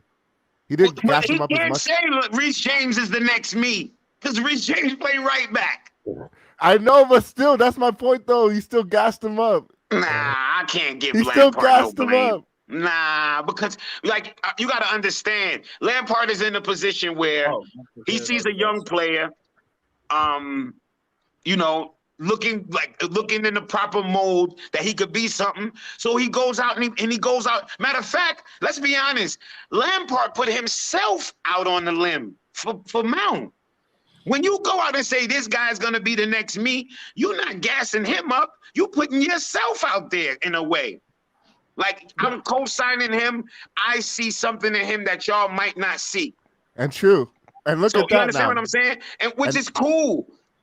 The problem is, if this is the case, which I don't know who might have, put this in his head. I think it might have went to his head and he thought like, yeah, I am the next Lampard. And it's like, slow down, chap. Yeah. You feel what I'm that's saying? His fault. That's his fault. That's what I'm saying. So that's what I meant when I said Lampard didn't give him the ego. I'm not saying you saying Lampard did, but his ego just went bananas. For whatever reason. And then with this thing that Lewis just read, that shit is like, damn, it's kind of eye-opening. It makes sense. Okay, but see, that's the thing. But this is what we do. We just read this whole piece, and we're taking everything as fact. Is that what we're doing? Well, there's some of the stuff in it is fact. The most damning parts are facts. Okay. The most damning parts, like the fact that he's following in the path of exactly what's laid out, that's the damning part. That and his dad is a United fan. The fucking the company has close ties with United and everything. It's like everything connects. Like, what do you see there that you're against? It's just funny because Twitter threads always go they just paint a narrative so well. No, but he's pushing an agenda, Jimmy. I don't see the point of this thread. But I don't really see anything in the thread that really changed my mind about what I thought already anyway. Right. Yeah. I agree with that. Yeah. You feel what I'm saying? I see what you're saying. But it's cool to know the whole aspect of who his advertising agency is and what their that does play a role. Yes. So that to me is nice to know. That to me is good information. Well, you'll know it. You'll see guys make overnight changes. Guys, one day they tatted up this and that. Then the next day they come back and they got haircuts and they wearing suits and you he signed with a new agency. He got some new people behind him. He's looking to change his look. It happens all the time. I see it all the time. Basketball players do it a lot because when they come in, they're young, they all over the place, tattooed all up and all crazy and wild. And then they get older, you see the changeover. But for Mount to be so young, I don't know, man. I think he should have tried to build up more before he decided to go this route. If this is the route that he's actually going, he should have. He should have put more, on his back. You know what I mean? Yeah. But then also too, like, you know, the banners, giving him banners and all that stuff way too early. Like It's we too did. early for that. It was Yeah, too we early did for not that. help. We did not help like the situation for sure. But they like, loved him, and it's cool. It's yeah, they it's loved kind him. of Yeah, cool to man. see that because it's like they appreciated that. You know, he's one of our own and all of that shit. You know what I mean? They believed it. But Jimmy, he just had this is different what I was plans. trying to say. You feel what I'm saying? This is what I was Mount trying plans was This is different. what I was trying to say this earlier, right? In terms of like, it's difficult for us to come sit here and say he should have signed 200k with Chelsea and fuck off United 250k, because I think as this is showing, He's not getting 250. An example, just like whatever he's getting, because I don't think it's as much more than what we offered anyway. But I think the main part is image rights. It's image rights. I think that's the main thing. I don't think we were giving him his image rights because we actually make a lot of money off Mount. But I don't think United will make as much money because he didn't come from the academy. He's not, you know, a Lampard or whatever the way he got into the first team. I just think he's going to have these opportunities with Audi and Pepsi, like this is saying, and he's going to get all the money for it. Chelsea, the club, I do wonder. That's a good thought because I do wonder how much, like, who was the highest selling jerseys, like how much money was Mount bringing in the club? Hold on, Mount is everywhere. He said Mount wants to win trophies and play a game that suits him. Who the fuck goes to United and win trophies? What an idiot! What a stupid comment. They just won one this year, dude. They won the fucking Carabao Cup. In the last 20 years, what have they won? What are we really talking about here? There's nobody that in the last 20 years they've won leagues. I don't know what you're talking about. I think he meant a decade. Nobody goes to You mean United. a decade? You mean a decade? You don't mean 20 years. Nobody goes to United. That's to Arsenal. Win no That's fucking Arsenal. trophies. Arsenal's 20 years. Man U's a decade. It don't matter. Ain't nobody going to fucking Man U to win Tottenham's no forever. Tottenham is like 70 years. Fucking hell. Yeah, Tottenham since black and white. Nobody. Ain't nobody going to no fucking Man U to win no trophies. Honestly, we're getting a little arrogant though, man. Like we just finished 12th and they just won arrogant. Arrogant. Who's getting arrogant? Arrogant. You see, this is the problem. I've suffered. One season. No, we're getting arrogant to just be like, oh yeah, United, they're not gonna be good. They're not gonna win shit. Like, why not? Like they just won a trophy. Because they're not. Fuck you mean why not? You think that team good enough to what they gonna win? Okay, another Carabao Cup. Oh man, get the fuck out of there. And I'm not downplaying the cup, but ain't nobody signing up to say when they start the season, I want to win the Carabao Cup. Nobody. Nah, you'll but take it. United are United are coming back, bro. Like, let's get this straight. Like, especially if they get that Saudi money. We've been saying that for the last 10 years, by the way. Yo, I don't think the Saudi money means a fucking thing. Do you know how much money United has spent? Yeah, but now they got a coach who actually knows what he's doing. No, you're missing my point. That's what you should say. Don't bring up the Saudi money. Bring up that they have a coach that they know what they're doing. United has always spent money. Now they have somebody that know what they're doing. They've always spent money, but that's because they were running it as a business. But now you have people who don't need to make the money as much, so they can just care more about the football. I understand that, but you also got FFP, so that don't. Yeah. Don't really that will always anyway. be a play, but now this will just change things. When instead of the deal where like they're trying to get 5 million more. I don't really think it changed something for Man United. No, let me explain. So when the deals that Man U are asked to like pay a little bit more, and they like keep going back and forth, decided we'll pay it. Let's go. We're done. But you're missing my point. At this level now, everybody pretty much is in the same ball field now. When you get to the top 6 clubs, everybody's pretty much in the same ball field. The only ones who really don't spend like they could, but they don't, is Liverpool and Arsenal. They could spend like the other clubs, but they choose not to.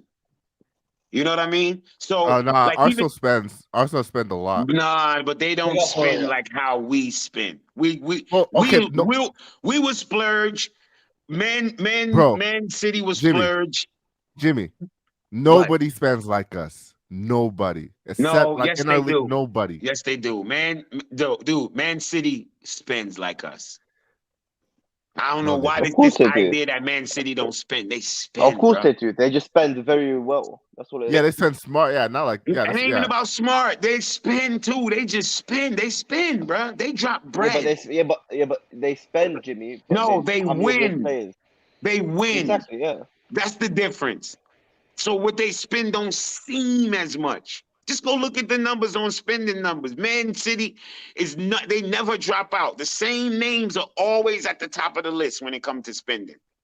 It moves. So every now and then, one or two of the names might flip flop, but it's always the same. Wait. Okay, but no, Jimmy, how much did City spend last summer?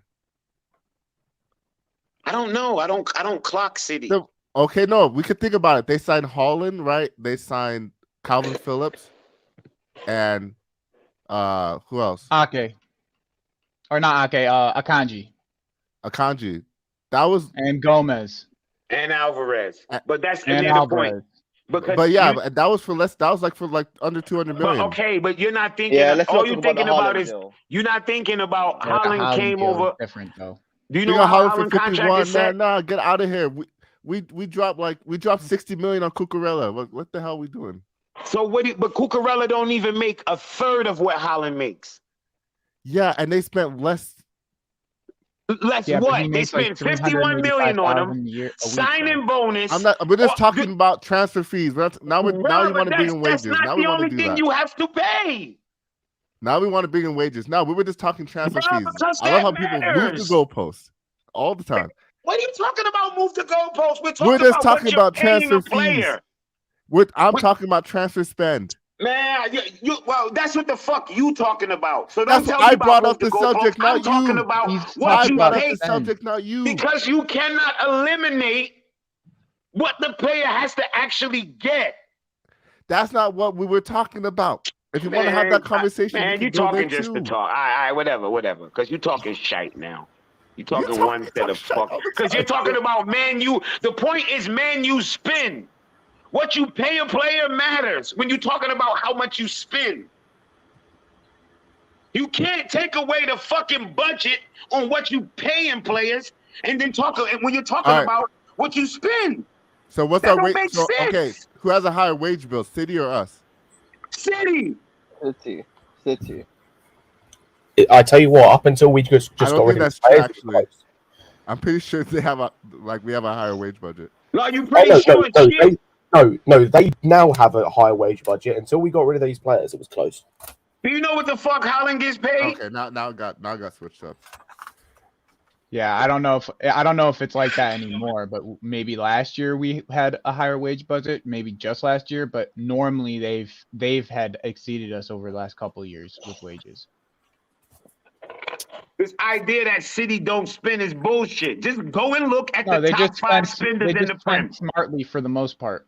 I mean, they have a couple duds that they get hit with like everybody else, but they got Pep and most of their signings hit, and that's just the nature of it.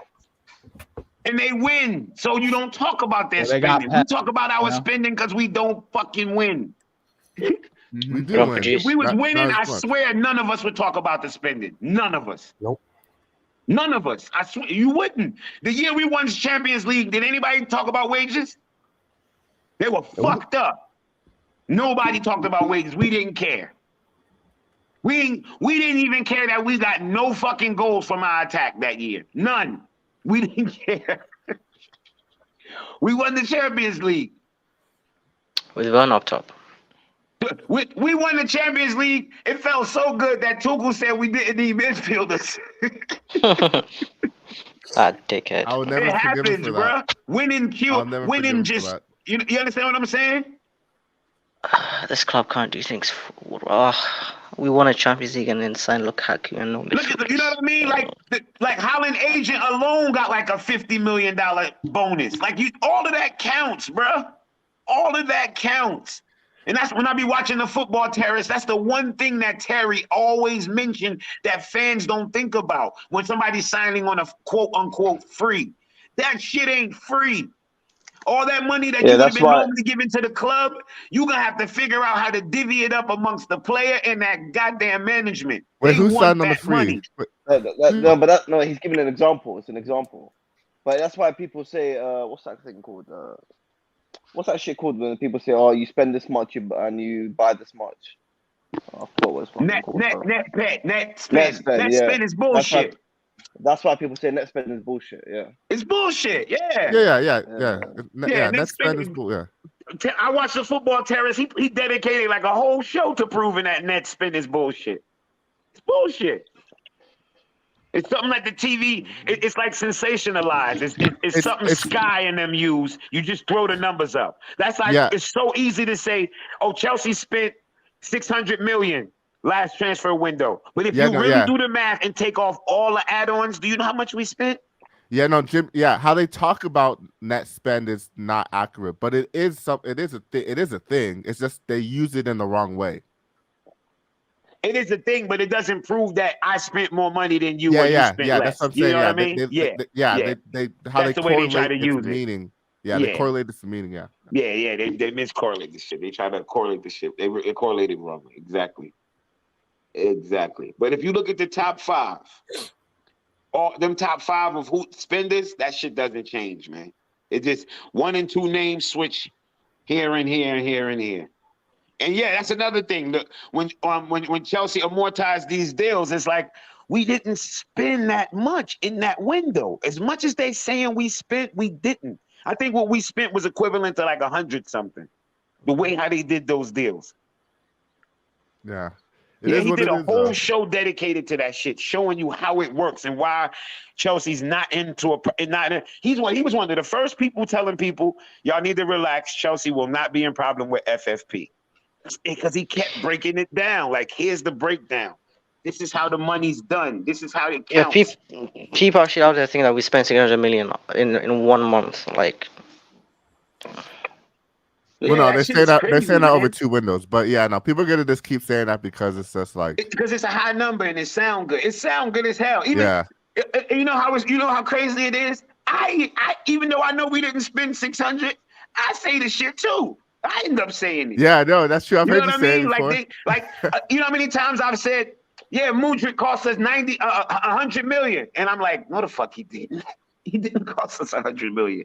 Right now, he cost us 62 because he ain't activate not one goddamn add-on yet. Not one.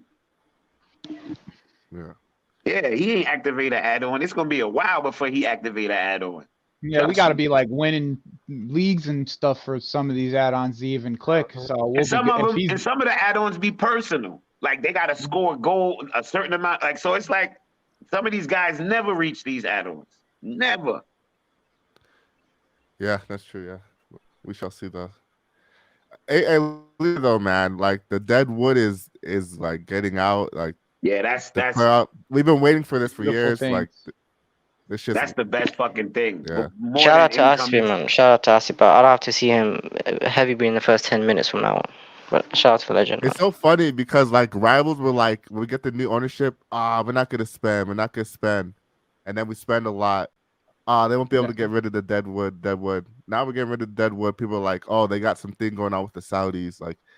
It's just, that's Saudi shit is weak. But that's how we know we're back. That's how ruffling feathers is exactly what Chelsea just does. And if we're not doing it, we don't feel like we're actually like a part of anything. Like we haven't ruffled any feathers in the last year or so. So this feels good to see people upset about what we're doing. Do you know what's I love having to hear Arsenal fans that called Havertz Shy Havertz have to now now rationalize. They have to, yep. By the way, on the outgoings, I just had a look. By the way, like depending on these are not necessarily like deadwood players, but in terms of guys we need to go on either loan or sell, there's like another 14 players from our squad that we still need to let go, either on loan or sell. Yeah, like the guys that are like low priority, like that, like. Because don't forget, there was some loan guys. I thought it was 14 that was total that we had before all. No, trust me. Like I'm literally just on Wikipedia looking at the squad, right? And I'm looking at actually I just missed one. There's like another. There's like 15. Like all of the guys I'm about to mention are not. I'm not including guys that have already sealed transfers away, right? So basically, it's like it's like 6 or 7 that we've heard so far. Right. In terms of like the Saudi ones, plus Kante and Havertz and Mount. I'm not including those guys. Okay. So you've got Andrin probably going, Baba Rahman, Matson, Jamie Cumming, cool. Oh, Matson, no. You've got Fofana because of loan. Azpilicueta, I'm including him as well because he's technically not gone. Gallagher. You've got... Oh, I've missed a couple actually as well because you could potentially say like Hutchinson, maybe Slonina. Are you sure Jamie Cummins is already not part of that list that came out recently? Like there was like a whole list. He's still at the contract, bro. Sorry, he's still on the contract, still at the club. Okay. You've got Loftus-Cheek, Chalobah probably. You've got Pulisic, Bamiyang. Like there's genuinely anywhere from about 12 to 15 players still needs to go either on loan or permanently. And people are saying Cucurella might leave too. That's what I'm saying. Like there's a couple like maybes in there as well. Like this, look at how much. Like it's not even Deadwood, as I said. Look just how many players we have got stockpiled. Yep, it's mad. No, it's crazy. It's legit crazy. And I hope we keep Ian Matson though. I like him as a backup. If we keep Matson though, a left back is leaving, so you can just put any left back we have in that. In that list because we're not having 4 left backs next season, right? Like, and I think I don't even think Lewis Hall will be with us. I think okay, cool. We still don't need 3 left backs next season. So no, but Lewis Hall's in the left back. He's a midfielder. Yeah, that still leaves Cucurella, Chilwell, and Matson. One of those 3 needs to leave. I still believe that Cucurella leave. That's fine. If Cucurella's the guy you want to leave, because remember Matson's homegrown and that money's right in the pocket. It's going to be one of those 2 probably, right? Like one of the 3 left backs is leaving. It's most likely either Cucurella or Matson. And I watched I watched Tifo's breakdown on like our sensible transfers, and we actually is there an actual link that Cucurella living? Apart from the Newcastle, there's a Newcastle and an Atletico Madrid one. Apart from that, I mean, if you got money, and it's not concrete links either. They're like just like in talks kind of stuff. It's reports. Nothing concrete. It's not. Well, the thing is, I don't believe Cucurella is going anywhere. I think they're just going to get the money off of Matson just because of what Jimmy said. No, but okay, this is the thing. We can't sell all our homegrown talent. We actually need it. We're actually getting low on home. Like we used to have a lot of homegrown, but we have a lot leaving this summer, so we actually we need 8. Do you think that there is like a limit on which players not for seller? I think there's no such a thing as a single player Chelsea will not consider as selling. Of course, like Enzo and stuff like that. But yeah, I think anyone that they signed in, I'd say anyone they signed in January. And anybody that had a new contract in the last year or so.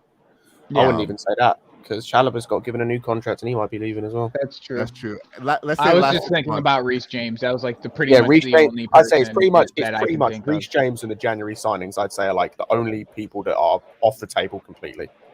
Yeah, I would agree with that. So there's like the reason why I'm saying Cucurella is possible for sale because I don't think Chelsea will stand in the way if somebody comes with a decent offer, like just like I would agree with that. I just don't think Sterling is up there. Sterling is there as well.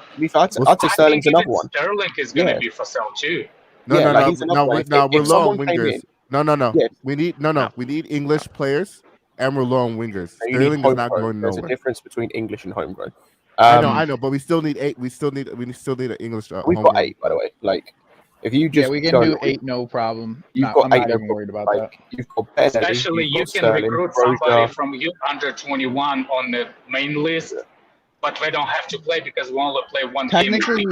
I'm pretty sure technically one of the reasons why they brought Madueke in is because that he does have that homegrown status. No, there is reports. What's his name? Pavel was high on him since before. Multiple reasons. There could be multiple reasons. I don't think his English played. I don't think they're gonna spend that kind of money on a player just because he's English. Well, I mean, it's not just that. Though. I'm saying it's one of the reasons that you go for an English, a young English player. That's one of the reasons you do look at those options because you need homegrown players, and not for nothing. He's a his stats wise. No wonder why Vivell wanted him and at PSV. Like stat wise, he was unbelievable on take-ons and everything. So like I get it, but I'm just saying like that homegrown what someone was saying about the homegrown status, Like that is like a reason why you do go for English players, and I'm sure that's one of the reasons why Mount is wanted by other teams is because maybe you have a point if the resale value on English players are standing a little bit longer than on any others. Maybe that's you can stretch that argument that if anything you will always have English tax on English players. Maybe that will be. And that's because of the resale value. Just going back to the homegrown thing, I've just done the count now. If you include Maatsen in the squad as well, I'm not including the other guys I mentioned, like Cumming, Andrew, and whatnot, but we have 14 homegrown players currently. That's what I was going to say. I was not worried about it. So you can afford to let 6 go. No. That's not. You can't just do the math like that.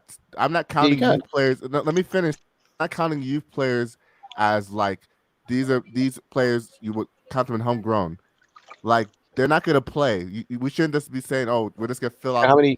No, do you know how many youth players? Doesn't matter technically. Can I ask you a question? No, do you know how many? As long as they count, they count. Towards do you know how many youth players I included, by the way? 1, which is Amari Hutchinson. Everyone else has had minutes this season for Chelsea Football Club. Okay, wait. Who? Okay. The funny part is you don't have. You can register them as a. My man came with a stat hard that time, though. But it doesn't mean that you have to play them because they are.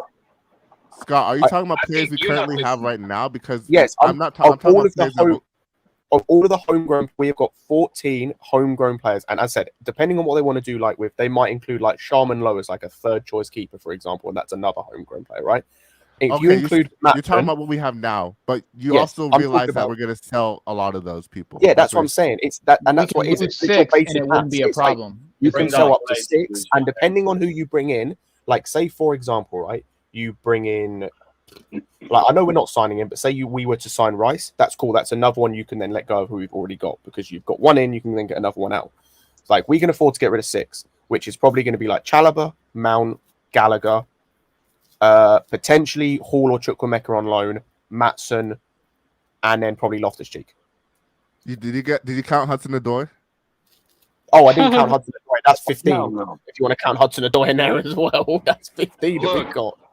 Look, I don't think there's like any problem with the homegrown players because it's a 25-man squad. You can sell all the English players right now, and you can put 8 of them from the what's the name? No, you can't. You see, that's what I'm saying. No, that logic does not make sense. No, what do you mean? But no, he's not saying you should. He's saying you could. Okay. You're not saying it should. Okay. Yeah. I'm not saying you should. Yeah. I'm saying you could. All you gotta do is just register them. It'll never be a problem to fill that amount. Yeah, it'll never be a problem. Because we're playing one game a week. It's not going to ever be a problem for us to get homegrown. Yeah, never. One game a week, never. Yeah, it'll never be a problem. Oh shit! Sorry, I didn't include another one. I forgot Cole was coming into the squad next season. That's another one. I did. Colwell. Yeah, Colwell's another one. I knew. I didn't even have to look at a list. I knew that we wouldn't. You forgot Ampadu too. I was going to say that, and that's the thing. Apart from that, I didn't include. Apart from, I'll say, well, you could include Ampadu. Is what I'm saying is like, all I did was the 14 or the 13 guys we've currently got in our first 11 plus Maatsen.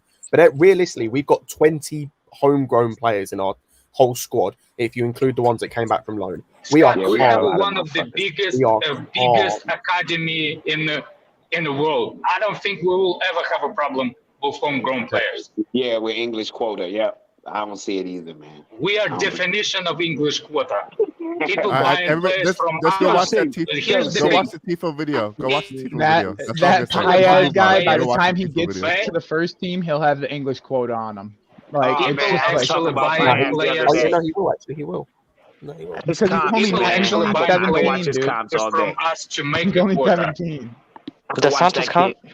No, Santos Casado don't count yet. They need to have been at the club 3 years before they turn 21 to count as homegrown. Yep. Okay. But Paez is, if he's younger than 8, if anybody's younger than 18, they should join our club. They will get that homegrown status.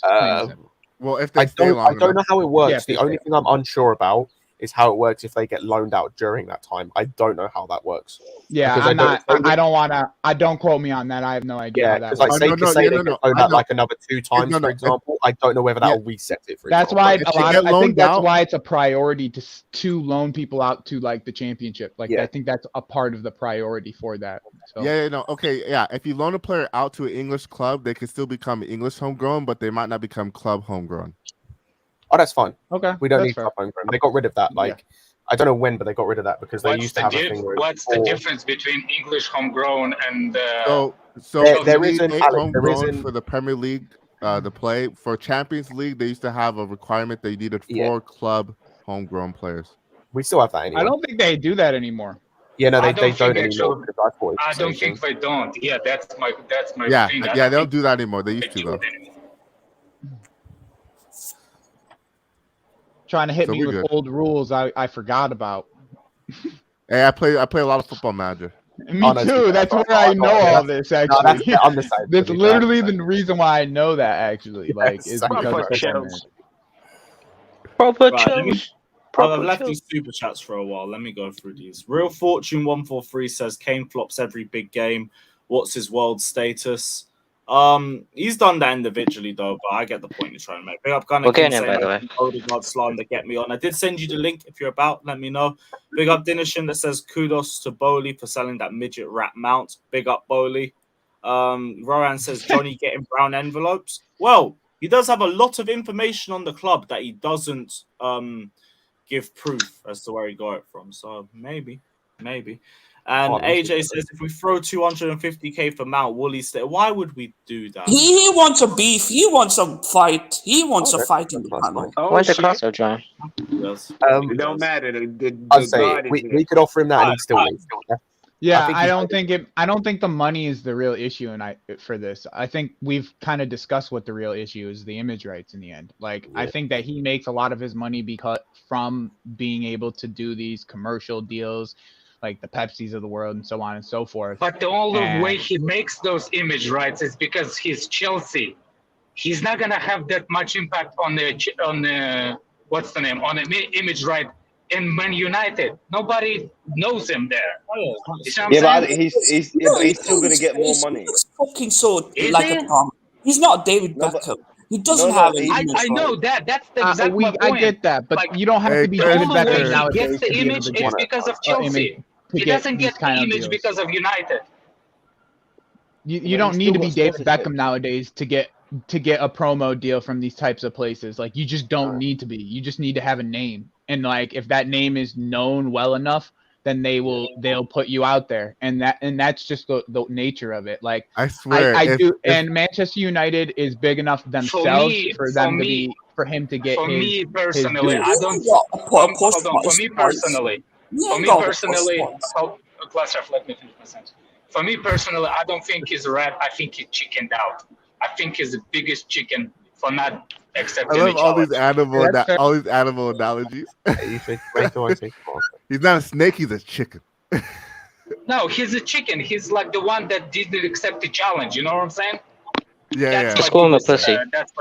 Just call him a pussy. That too. Yeah. If you're talking about making money for commercial, right? Pulisic makes a lot of money.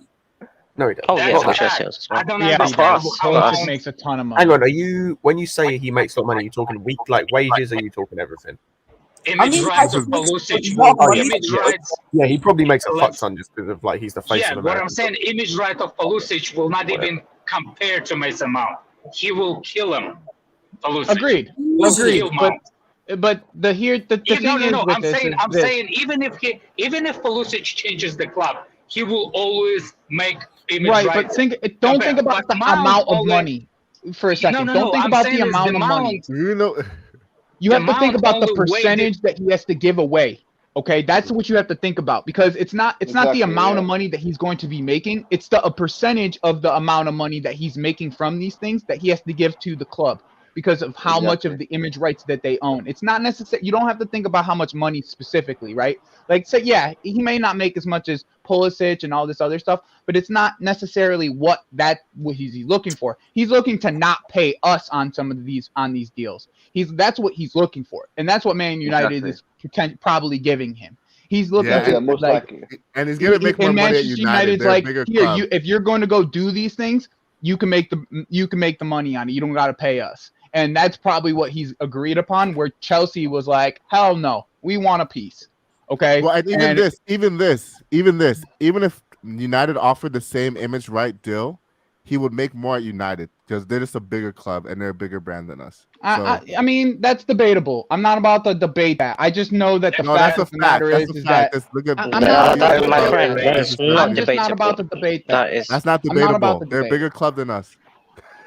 Yeah, I agree with that, but it's not. That's not the point of. That's not all of what. Yeah, no, I was just saying that. I'm just saying that. Look, the same deal he'll if he will have a good season over there, that number can grow.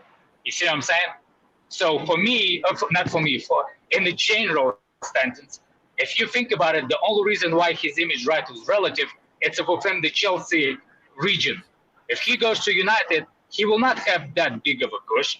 But if he has a good season, one thing he can overdo is the image rights, because image rights, no matter how much you try, exactly, United, a bigger club, by bigger sell, by bigger volume, that number can substantially.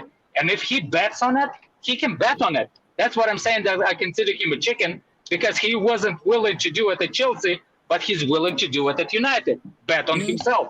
That's it. If you go to United, if you go to Manchester, they prefer homegrown talent like Rashford, Greenwood. You know, they're not going to give importance to Mason Mount. What do you mean? There is whatever Mason Mount is, whatever Mason Mount is because of Chelsea. That's it. Other than Chelsea, on a worldwide level, nobody knows him. If you travel to America, if you travel to different countries, they don't. When you talk about Chelsea, they tell you John Terry, Lampard, they tell you Drogba's, they tell you Mikel, they tell you Essens. They don't know Mason Mount that much. They actually do. There's a Real Madrid fans, Real Madrid players talked about him. There's a plenty of world star football players. He said fans. Yeah, they talked to him because they played against him. He's talking about fans. Yeah, he's talking about fans. If you talk about Madrid, he's talking about the general public outside of which is true. I think that is kind of true. No, it's true. What he's saying is true. Yeah, the general, regular, talking about everyday well knowledge. They wouldn't know Mason Mount. His name's not that big. And Pochettino is coming. I was like off when we signed Pochettino. I was like, why are we signing this positive manager? Because his outlook is very, very positive. And then, I didn't know Todd had this in his plan. I wasn't expecting Havertz and Mason Mount to be sold so easily. And now they're almost gone. So now Pochettino kind of like does make sense. When Pochettino was signed, I was like, nah, we need more of like Simeone type of personality, because these players are fucking spoiled. Remember when Mudryk came? I agree with that though. When Mudryk played against Liverpool, he had a good game as when he came out against Liverpool. And the second game, he was playing on the left wing, and Mason Mount was also playing there. And I don't agree. I agree on some parts of it. I slightly disagree on what is Pochettino is. Pochettino is not that happy person. Pochettino always known is actually he actually the guy that has that Argentinian in him. Yeah. He's not a happy camper. People underestimate that fact of Pochettino. Pochettino actually ruthless. Another thing is, I actually see Mason Mount as Pochettino player. I just don't think the outcome of Mount is actually what we're looking for, because he can play that high press. Alex, do you want to see again Mason Mount trying new? No. There has been 15 chapter needs to be closed. Since Mason Mount, and Mason Mount has all of them. I was never Mason Mount. How you say it? Like, I was never that person. I thought Mason Mount was a decent player as a young player. I never thought about him like, oh my God, we must build the team around Mason Mount. That's never been with me. What I was saying is, if you look at the style of Pochettino, the way Pochettino plays, Mason Mount technically fits that mold. The only problem I have with that, it's a Mason Mount, the way he approached the whole situation. That's it. You see what I'm saying? But I just think that they didn't want to prove themselves. Like I feel like a bunch the people that are on their way, that are on their way out. They like when a new owner comes in, and any sport in all of history, you have to prove yourself. It doesn't matter who you are. If a new owner comes in, you have to prove yourself. It's happened on every single sport. I think it's actually a little bit extra to it. I think because they didn't want to prove forget. themselves. Hold on a second. What's your name, Jen? Joe. Joe. Remember one thing that nobody pay attention to it.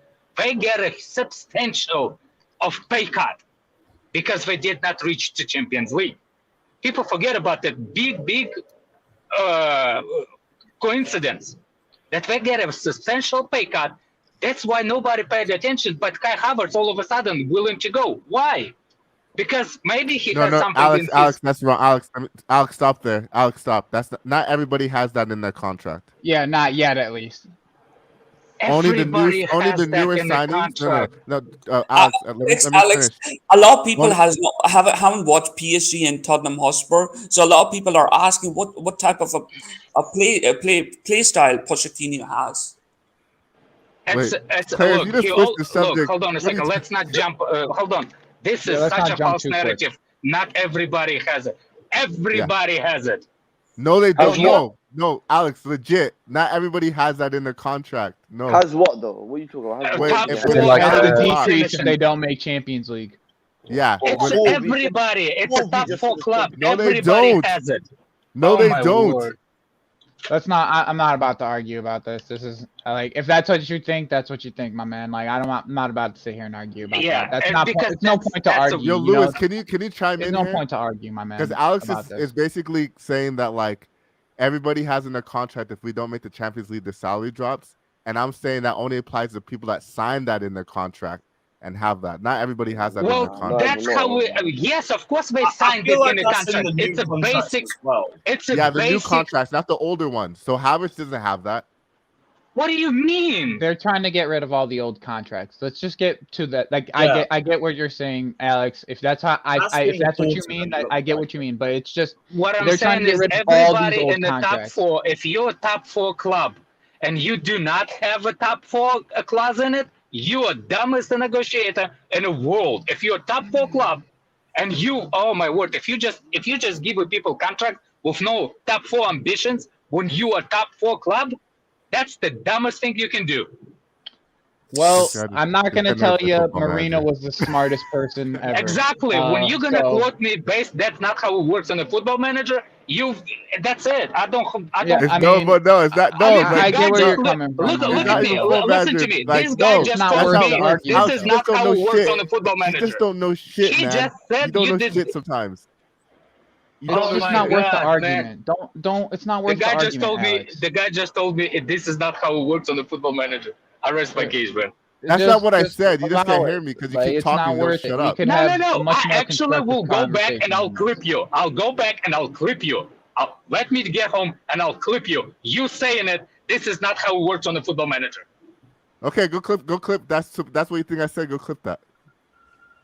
If it was all about money, then Chelsea would have actually, sold Mason Mount to Manchester United for $50 million. He played. We saw him this season. He had a chance to pass to Felix. He doesn't pass. Havertz doesn't pass to anyone. How can we build a team around these two guys? They are fucking Mason dumb. Mount made 2 successful through balls from August through to February. I can't take them anymore. Like, we need fresh start. Can someone give me the amount of games that Mount played last year? 35. Oh, in all comps, 35. And Alex, let's go look at the chat. 2 balls in 35 games. That's all we or need 36. to say. It's 35 or 36. Give me a sec. Whatever. Close enough. I'm driving. You're my I don't have man, time though. to look at the chat. I don't see what people are saying. I hear Yeah, what I hear. I'm not looking what at I the chat hear. either. That's it. By the way, I'll say Mount only, like, the more I look at this, like the Mount and Havertz, just the amount of games they played, right? Mount only didn't play 2 games in which he was in the whole squad, if that makes sense. It's like every game Mount was available to play, he played bar 2. Whether that was starting or off the bench. Yeah, but Scott, are we blaming last season on the managers or are we blaming it on Mount and Havertz? It's everyone. It's everyone is culpable last season. From top to bottom. Yeah, no one gets a pass, bro. No one gets a pass for last season. I say there are very few people. Like, I'll give a pass to Badiashile. I'll give a pass to, like, Enzo to an extent. Mudryk, Enzo, Yeah, there's a couple players that get a Yeah. pass because of certain scenarios and because of context. But most of that squad, the manager, even the owners, like, even just to a certain extent because of the injuries, like the medical team, like, most of the club in general have to take some culpability for last season. Right. Somewhere or another. Look, it has to be a bigger sample than just one season for me to not rate the player. You see what I'm saying? Like Chalaba did well a couple of seasons before. So I'm not going to say that this is the season is the only one that I'm going to look on the Chalaba or same vice versa. You know what I'm saying? It's kind of Right. like hypocritical just to get look at one season. But we also saw the type of effort these individuals were putting out on a weekly basis. And that was unacceptable. Like, I don't care. Regardless, it was just unacceptable. So that's the only thing I can say about it. Is That's like, fact.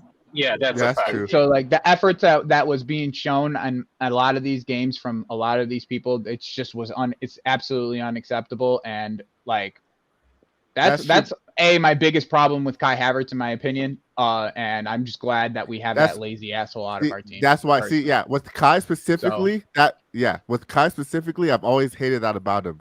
With Mount, I could recall times when Mount was like playing, like playing hard, playing for the team and trying his hardest. Especially when Lampard was about to be fired the first time, like he was the only players I was still trying. So, like I give Mount that respect, but Havertz has always been a donkey. Yeah, but it's not about that year though. We're talking about now. Like what happened I'm just last saying, year. Yeah, but I'm saying I agree. Mount's work rate saying, for our team has been unbelievable over the years. I'm not talking. Last year specifically, he was a bozo, and that's just the best way of putting it. I know we have these streams, and every stream we repeat how shit Mount and Havertz have been this season. I already agree there. All I'm just saying is that like in the totality with Mount, I can at least respect him more than Havertz because I've seen him try before, even though maybe this season not as much. Yeah, I mean the way that he's leaving leaves a very bad. Yeah, he's leaving. Yeah, so like both of them can just piss off, in my opinion. Yeah, right now in the moment, yeah, but if you're able to reflect back and just think like, yeah, he was one of those players at times when the Rudigers, whether the older guys in the locker room were upset, he was still playing. Of course, when Tuchel came in, right, we then win the Champions League. But I remember that, and Havertz has never really done shit to prove it like he actually cares about like this, playing hard and shit. Fairs. Good riddance. Yeah, both good riddances. Like, so what do you guys think about these links to replace them? So like obviously we got Lukaku, right? And there's like a few people that we've been linked to replace these dudes. The kudos. I don't know if I said that right. Somebody can tell me if I said that right or not. And then Sabasloy. I saw a Madison link, but I don't think that's very strong.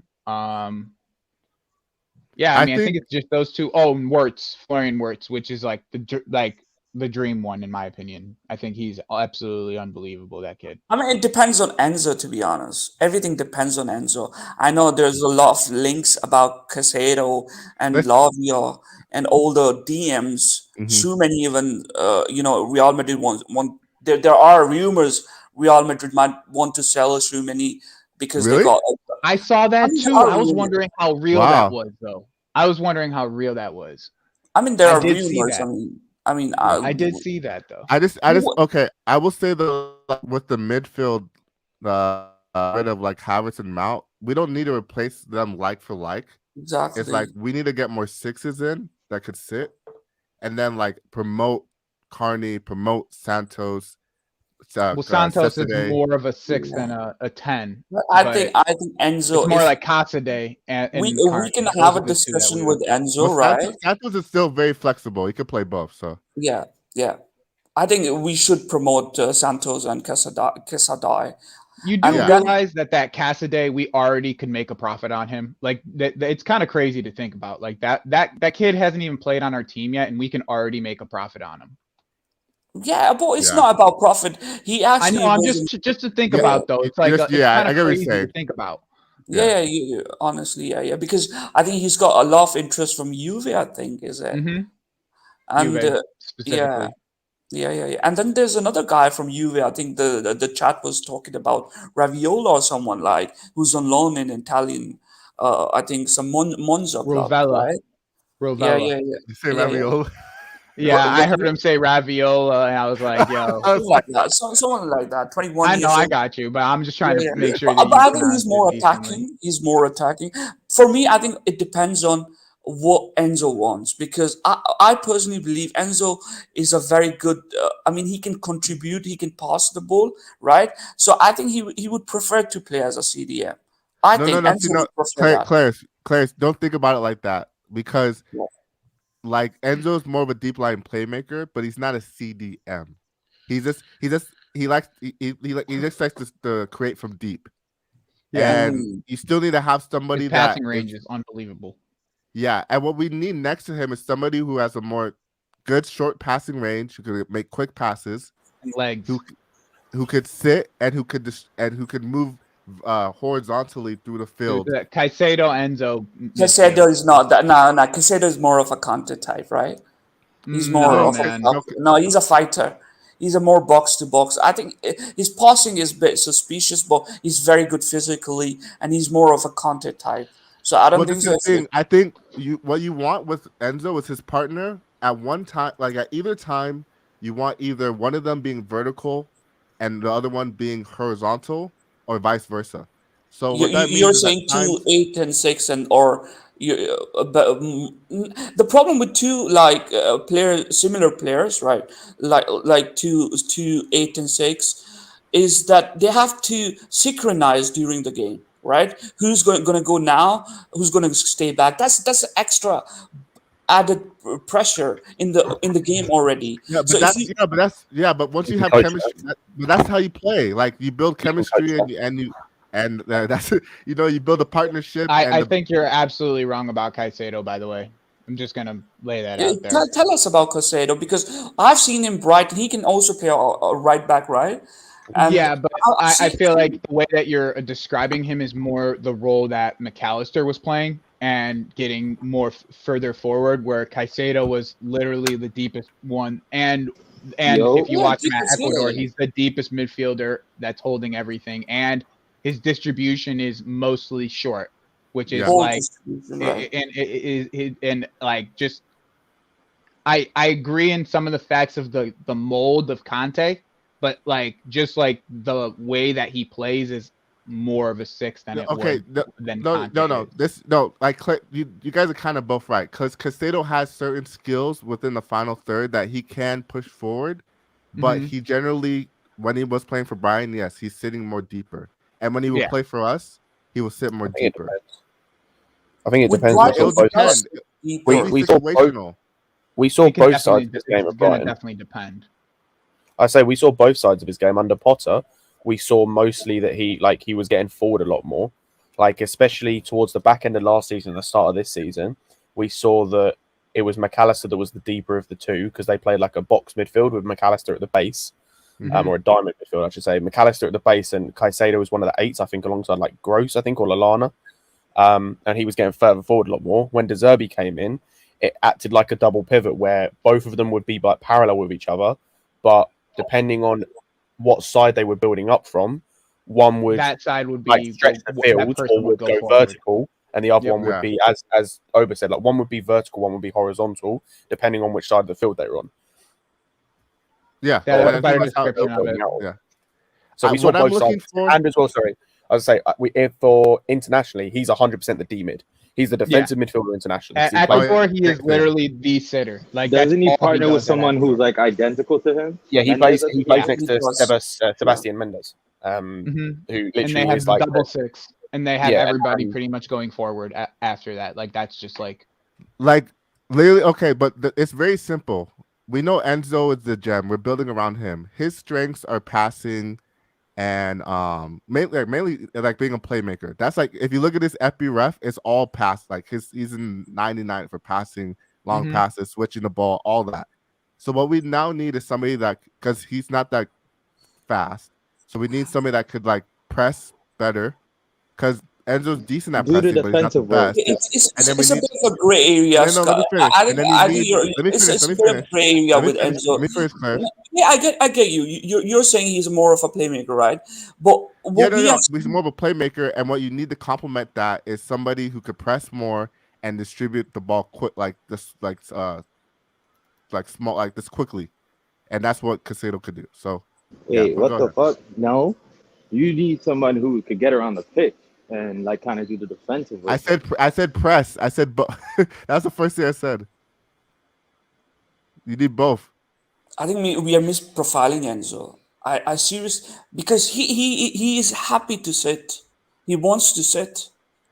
Yeah, he's a deep line playmaker. Yeah, but that doesn't make him a defensive midfielder. But it's contradictory because his dad is saying he wants to get further forward. Yeah.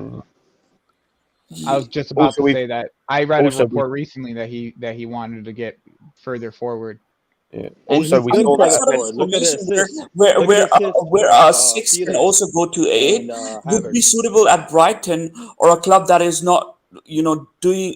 They don't want to play same routine every week to achieve the highest ranks. For example, City.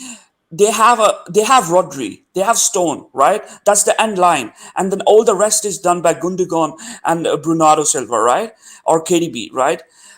Even in Real Madrid, you look at them; they have someone, they have Camavinga, Valverde, right? So you need to make sure that Enzo stays as a CDM, and now you're saying, oh, he can also do the passing, so we need a CDM again. I'm still very confused. Wait, Clarence, you know what formation we're most likely going to play? Do you even know what we're going to play, though? Yeah, we're not getting a CDM. It's not the way we're getting a CDM. You're saying because now the game is so you need a CDM, you need your parties, you need your Jorginhos, you need your Enzos, right? I know. What formation are we going to play, Clarence? I mean, he's not wrong, but at the same time, we don't know that.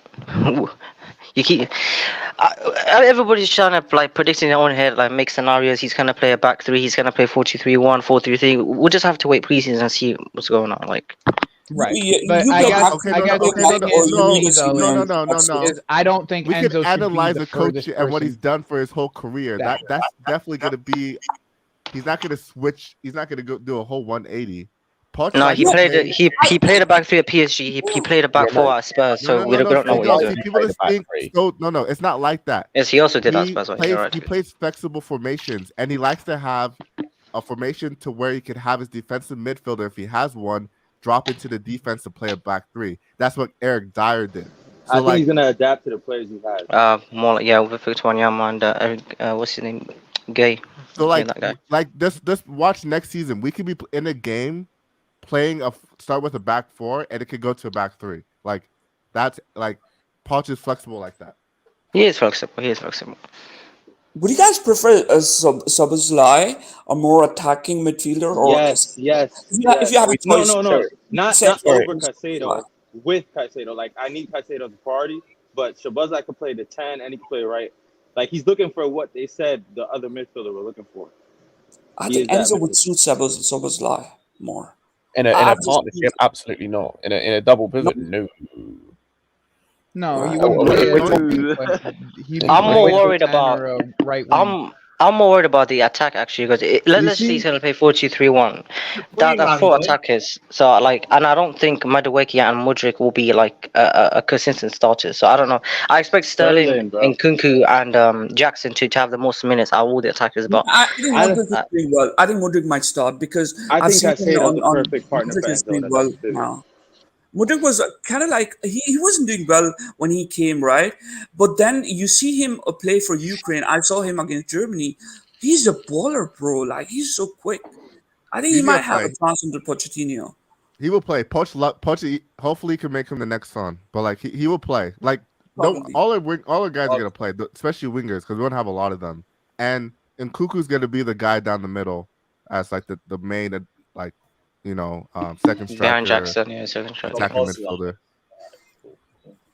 So But I would say we might need an advanced playmaker, just like to rotate or to maybe start at times, because we don't really have we have a deep line playmaker now. We get Caicedo, we have a box-to-box destroyer, but then we don't have So I guess you can Cuckoo's that. And Cuckoo's more. He's not much of a playmaker as the one. He's the one finishing usually. Yeah, true. So that's the only thing I'm not worried about it, but I will say that we kind of do lack that final third playmaker. That out and out playmaker, the one that makes. Yeah, and that could come from the wings too. So maybe Modric could develop that as well, because Modric did have some very good passes. We saw some good through balls. Yeah. But yeah, I think maybe we need an advanced playmaker winger, which Ziyech could have been. Ziyech actually kind of works under Poch, but he we let have him a go. dickhead of a fan base, bro. Fuck you. By the way, in Cuckoo can be that playmaker. Is Habibi still here? Of course, Big up Habibi. What's Fata said? Klasdraf, can you enlighten us how Nkuku is going to play in the false 10 formation, or is it false 8? Klasdraf answers and no interjection. Someone said Modric is a playmaker. I don't know what you're watching, brother, but shout out to you. Nah, he has it in him though. No lie. Yeah, he has it in him, but he's not an out and out playmaker, but he has an eye for a pass. I haven't heard anything from Fabrizio today. What's he saying? Mount. Jimmy's not wrong. Will be confirmed in the next days as finally all documents have been checked. It's done.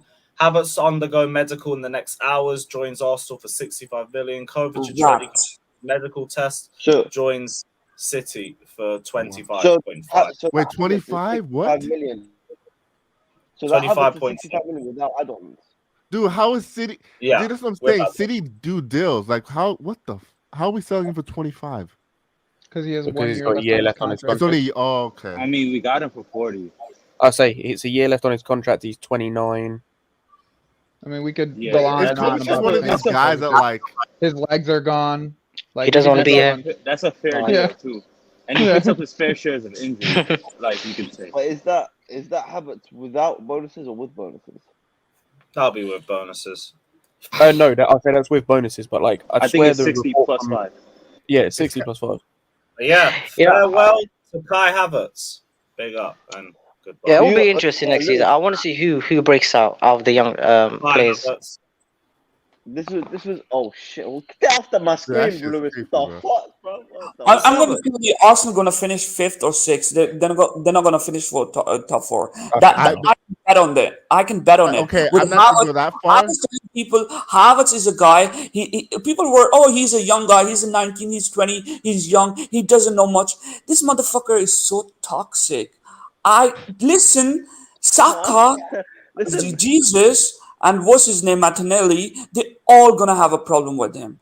Every single motherfucker in attack, even Nketiah. Nketiah is better than Kai Havertz, I'm telling you right now. This motherfucker's going to ruin Arsenal who did it? Pepe did it. Aubameyang did it. He's going to do that. Man. He's going to fuck Arteta. Arteta wants to go to Paris Saint-Germain, I think. That's why he's Personally, I would love that if he does that. If he can that'd be hilarious. disrupt everything, I would love it. Get that shit off the screen. Bro, he is a fucking PR merchant. This what's his name? Kai Havertz is a PR merchant. Even his fans are now supporting Arsenal. He's so toxic. You're gonna fuck up Saka, right? People is gonna say, Saka was just like 1 season wonder, 2 season wonder. You're gonna fuck up Martinelli, or he's not suitable to English game. They're gonna fuck up Jesus. He's injury prone just because of this motherfucker. He's there to fuck up Arsenal. Trust me. No, I think it's so hilarious if Arteta leaves for PSG and all the Arsenal stamps were we back with that'd be so fucking funny. Yeah, PSG getting Enrique, but I get what you mean. They already got Enrique. If you could keep one, Lewis. If you could keep one, Mount or Havertz, who would it be? Mount. None of them. I'm Mount, to be fair.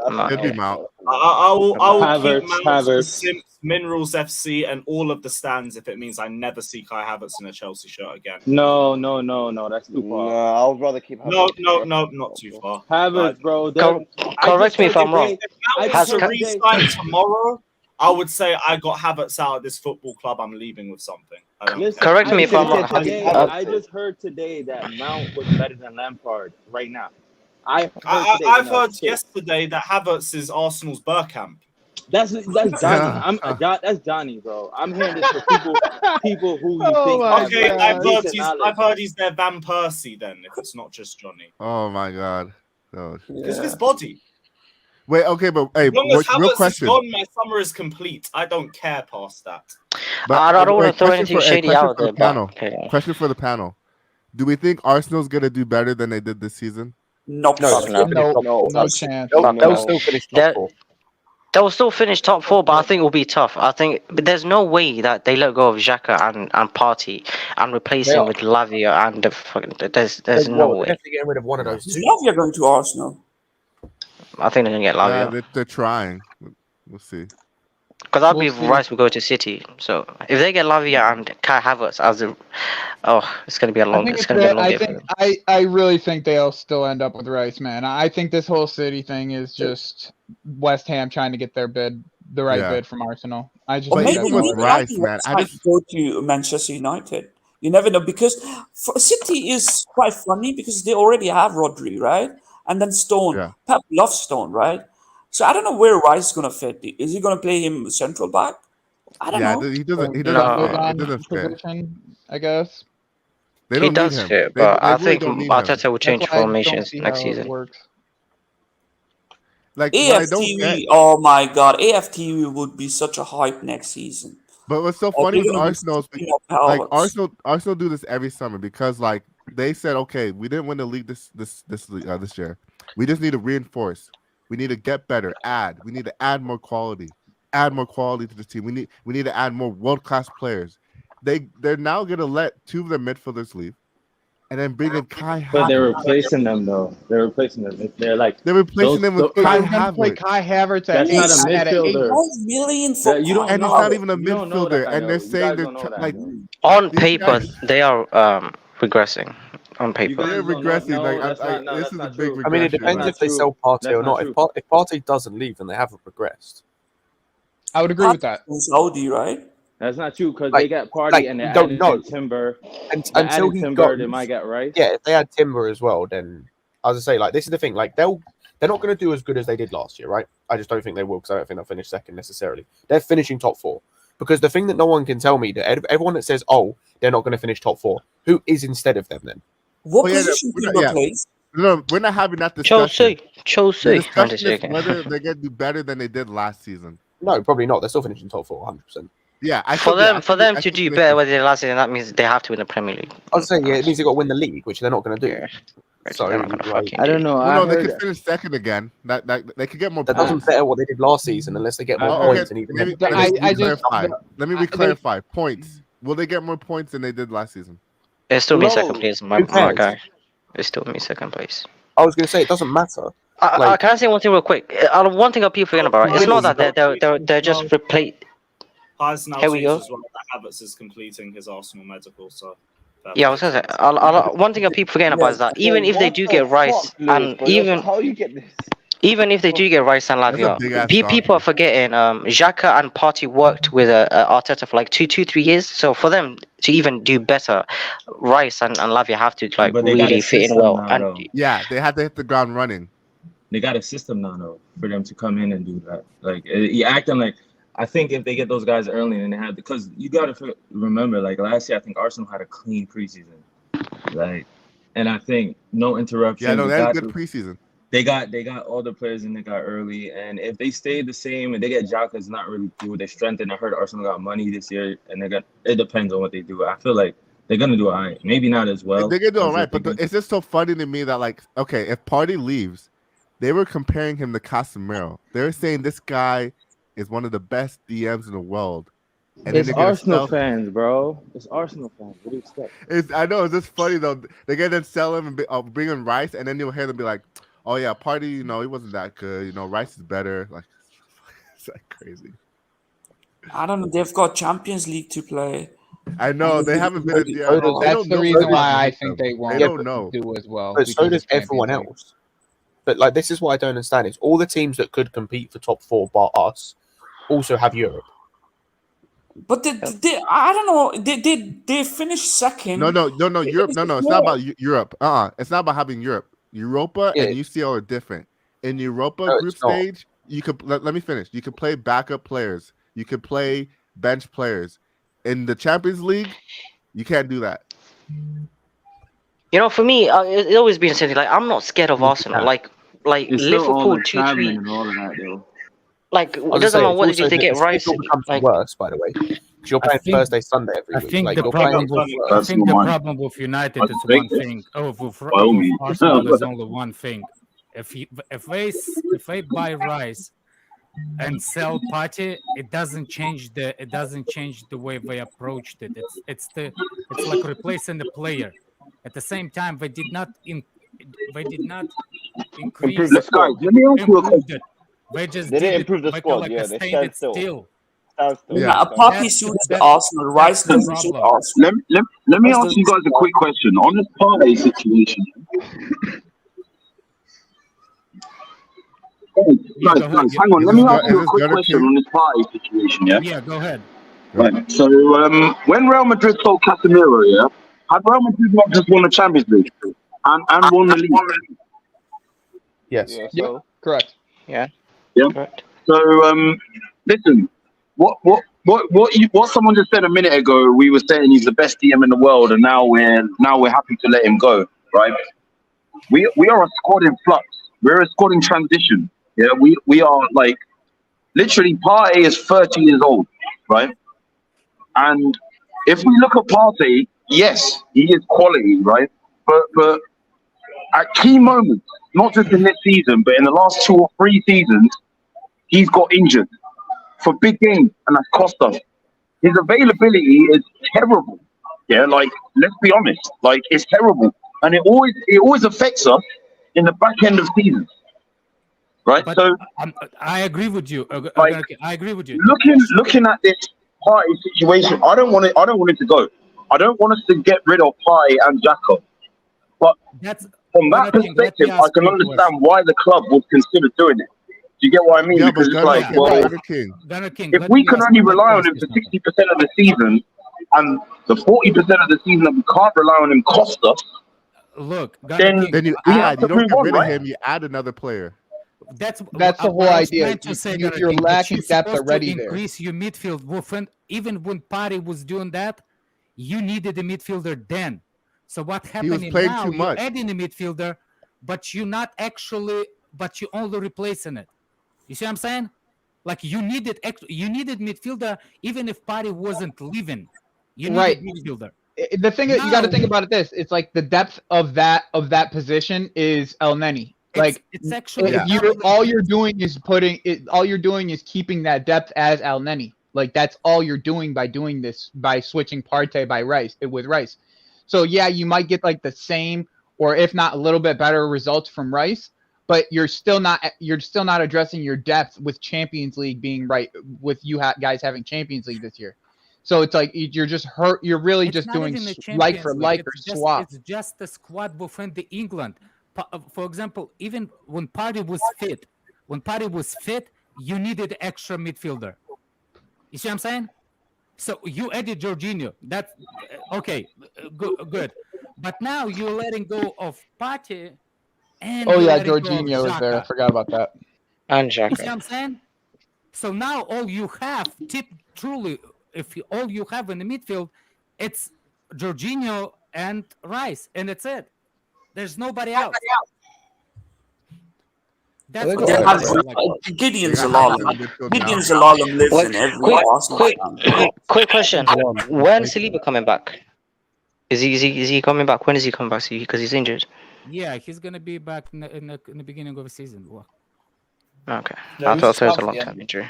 Yeah, he just Nah, didn't he's get good. in time. And I they just think signed him to a Believer new should be contract. fit for the start of the season, but not like in the first sort of month, maybe 2 months. They haven't really given a date on it. But obviously, like Timber can play defense, midfield, and right back. But I expect him to play Yeah, mostly I in the think back you add line. in But that. I think you add in Ben already White has too. also played in midfield. Then you got Jorginho. Then you would have Ben White. Declan, Oh my potentially God. Lavia. Yeah, please get them. Yeah, if So you there send I are mean, more. There's more depth if that's that could if potentially that's your operate in that definition of 6 depth, role.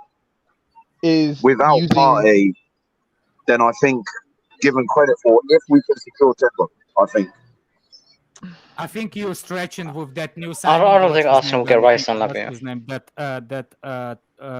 Defender. they're gonna have to if they have. Timber. Yeah, They're gonna have to get you one other stretching with the midfielder other midfield. than Rice The only player they he go played based without on what Partey we and know, it's all the Xhaka. right back and the full back and the center back. I don't think he ever played. Maybe when he was a child, but nobody ever mentioned him in the midfield. He would be nowhere And I near think- as Yeah, effective. His brother plays as a matter of fact, midfield. you're the only one that actually said that first time I hear it. And let me make this point real quick about the Arsenal's midfield. People are forgetting that you could replace these players. This season was the midfield that had the chemistry, that played well together. There's no guarantee that with these new midfield coming together, they're gonna have that same chemistry. They're gonna play the same together. That's what's so concerning to me. It's like you guys are getting rid of like the thing, like part of the the players that really helped you guys push forward this season, and there's no guarantee the players coming in are gonna carry that same level going forward and have that same chemistry. I think it's going to be an adjustment period too, because a lot of these players will be the first time playing Champions League, so it might be a little bit of adjustment. That period. too, yeah. You have I just think that they're gonna be in for a rude awakening next season.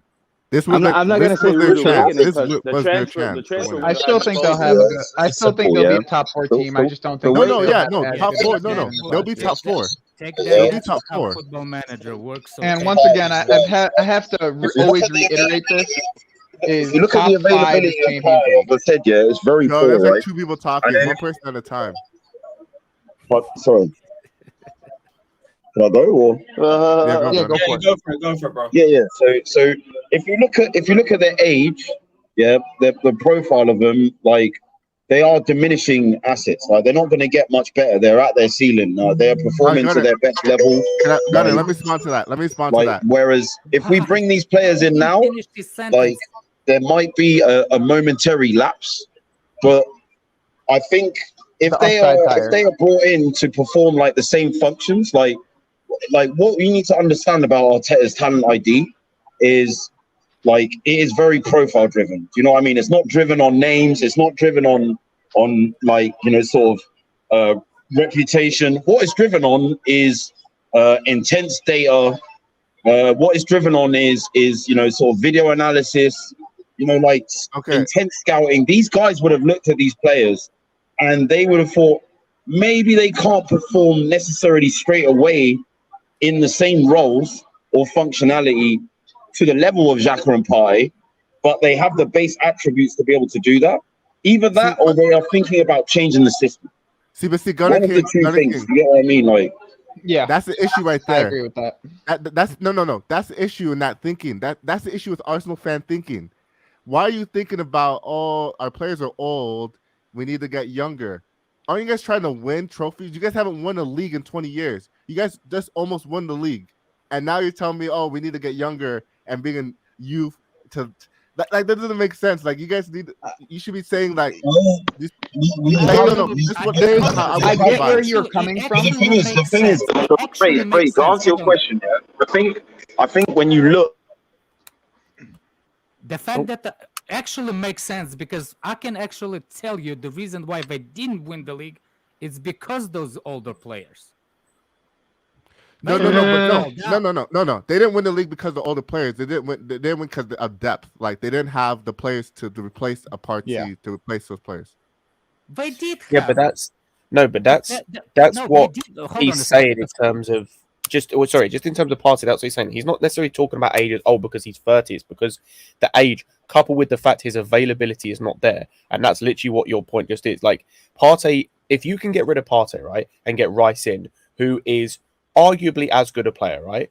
And or even if he's just a little bit worse, but availability wise, he's there the whole season. That's an upgrade on what you had last season. Yes, because you're not missing. No. Rice is not a party type of player. Rice is more of a Jorginho. He's not gonna. Okay, before we get into talking about Rice is before we get into talking about Party versus Rice, because Arsenal like to do tiki taka, right? They're Why are we high. talking about Arsenal? Why are we talking about Arsenal? Okay, Scott, you know what? we're just talking about how they fucked up this last The season. party is not a problem. I don't think this. I think people misunderstand that. What's the situation with party? They even if party was actually available for all the games, they still needed a midfielder then. You see what I'm saying? Yeah. So they get rid of party now. They need two. That's what that was my point. Like to me, it's like I don't get how you're rationalizing like, oh, we need to get rid of Party to get younger. No, you need more. You need Party and another player.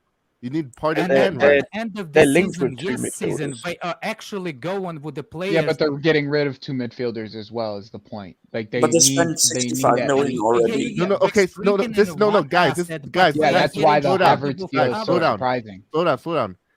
Like this is the issue. They just had this very good season with these players.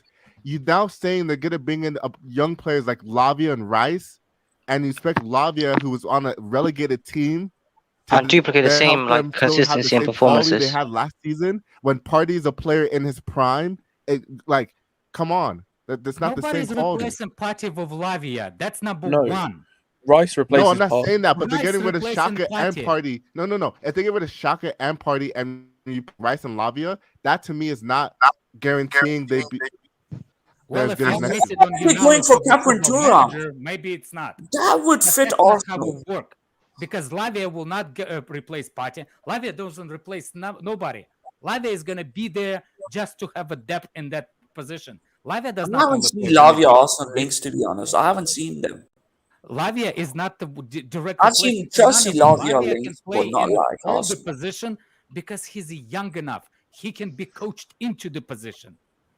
He's young enough I'm to just do saying. that. It's just funny to me. Like you have Arsenal fans were like, we're title champ. We went on the title charge last season, and then I heard them at the end of this season saying like, oh, we're gonna challenge. We'll win the league next season. We'll challenge. We'll get 10 points more.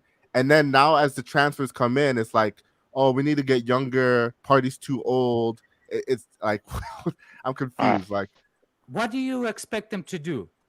Buy an older player? no, I expected them to add, not to replace. I expect them not to I have don't the think same Partey of Lewin expectations. doesn't have nothing to do with Arsenal. I think he's going because there's no extraditions in that country that he's going. That could be a thing. That could be, but that doesn't explain Shaka. Allegedly. No, Shaka. They've agreed that deal at the start of the win, like literally 2 months ago. Okay, They, so like, he's been gone. By the way, the only reason Shaka hasn't actually left yet, I say the only reason Shaka hasn't left yet is because they're getting a replacement for him. As soon as they have a midfielder to replace, like in the team, Shaka's gone. That deal is agreed. Yeah, it's just interesting because is he going to no, be it's like 30 mil. It's a decent fee. It's like 30 mil or something. Oh, so they're selling him. It's actually, it's actually a decent fee. Yeah. Yeah. They got some money for him. It's just I don't see how they Arsenal could expect to have if they're saying like, okay, now that Party's leaving, I don't know how we're going to do. Like, I know we'll still be good, but I don't know if we're gonna challenge. That makes sense. I kind of get what you're saying. No. Let me finish. You can't the whole season be singing Party's praises and Jesus' praises as these two players that helped us have this title charge, and then now you're gonna let him go and just say, oh, we'll be fine. I don't get it. Can I ask you a question? Is that fan of you talking? Is that rivalry in you talking about, or you just? People like Igal. No, people like Igal. People like on the football terrace, the Arsenal fans. That's how they talk. Oba, can I ask you a question? Were you for or against N'Golo Kante leaving Chelsea? Was I for or against N'Golo Kante leaving Chelsea? Yes. What's the football manager saying? It says nothing to do with football manager. Shut up, Alex. I'm curious because this relates actually. He said it that this relates to based this. on the Football Manager. If anybody wants to go, it's Well, 2 out of 12 with minutes. Conte, it makes honestly it makes sense for him to leave. He barely played this season. Like, yeah, that's cool, but that's exactly the point. Answer the It's like question, man. it makes no, he has, but it's the same thing. Kante, for as I good did as just he answer is, you, asshole. like you did say, or you said yes, it made sense. Yeah. Yes, let Conte I think leave. the injury records between Partey and Kante are like it's two completely different. Sorry, I can't even hear what's going on. Who's talking? Alex, shut up. As I was saying, so it made sense, right? Even though Kante is a good player, and we saw this season when he played, he was excellent. We got rid of him because he wasn't worth the money he was wanting. We were paying him, and we couldn't rely on him because of injuries. It's the same. It was context. It's the same thing with Arsenal and Partey. Gunnar literally explained it. The reason they're getting rid of him is not because he's crap, not because they think they need to sell him. It's because we can get someone in who's better, potentially, arguably, whatever you want to say, or as good, and you don't have the availability problems that cost us in key moments last season. Scott, you just compared Conte's availability to parties. Like, I don't get what are we doing here? Yeah. That's a little bit of a stretch, yeah. That's just because like yeah, it is. So I'm saying. And also, you said Kante was brilliant for us. It's not the same as Partey for Arsenal. It's not a bad comparison. Okay, if he misses more 3-4 games more, that's not a bad comparison. 3-4 games more. Conte played 25% of the games. Partey played 60. No, I'm talking about the season before and previous seasons. This Kante became injured recently. I thought we were talking about this season. I don't know what season we're talking about now. In general, that's the point here. In general, even I understood that he's talking about in general. Like at the end of the day, if you can't rely on Partey for 40% of the season, and that 40%, as Gunnar said earlier, is the key part of the season. It's not like I'm talking the start of the season. I'm talking about the key areas of your end of the season when you need everyone to be fit and you can't rely on him. And you get someone in who is, as I said, potentially as good and is available the whole season. That's fine.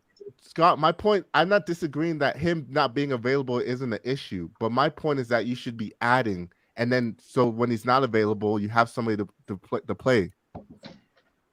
And they're going to have more games this season as well. And they're going to have more games. That's fine. Ultimately, the point is Arsenal this season took 4 steps forward and took like 2 back. Like it's like that's what I'm saying.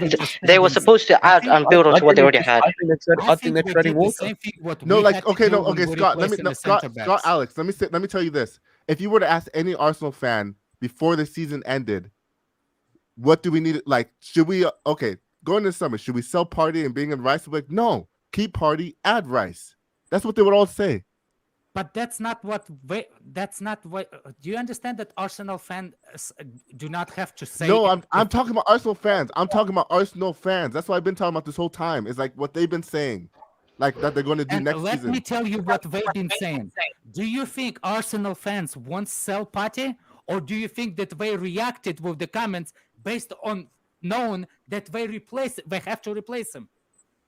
Do you see the difference? They not the one that make the decision.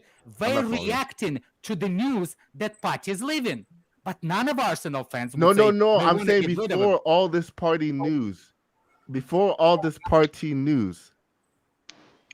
What were they saying? They saying Partey is a good defensive midfielder, which he is. One of the best in the world. Yeah. And they're comparing him to Casemiro. And what I'm saying is that, like, yes, he's always had this availability issues, but they were saying, oh, we just need somebody that could come step in for Partey when he's not available. Not that Partey needs to go and we need to bring in a whole new player. You keep both. But the Arsenal fans never said they need to get rid of him. That's the key. That's the key that you have in your head. That you think that Arsenal fans. I didn't say. Wait. No. I'm not. What? I'm not saying that. What the hell are you saying? You.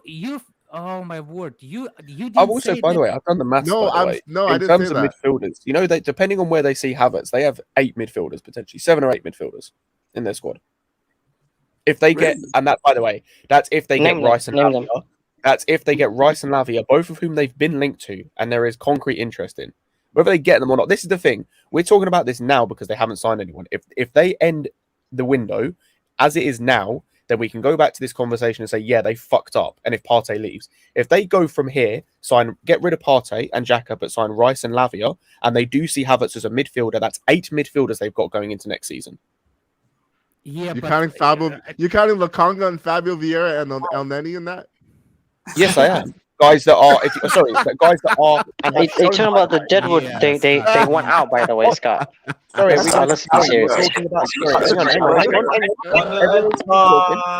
Sorry, we're talking about guys that have shown, by the way. You want to clown on them, but Fabio Vieira came in and was a decent replacement. Go talk to they don't. Arsenal fans literally want Fabio Vieira, Lukonga, and these guys out. Like once they were clear about Chelsea, like come on, bro, they don't big them up. You're acting like they have to be like City and have that level of team.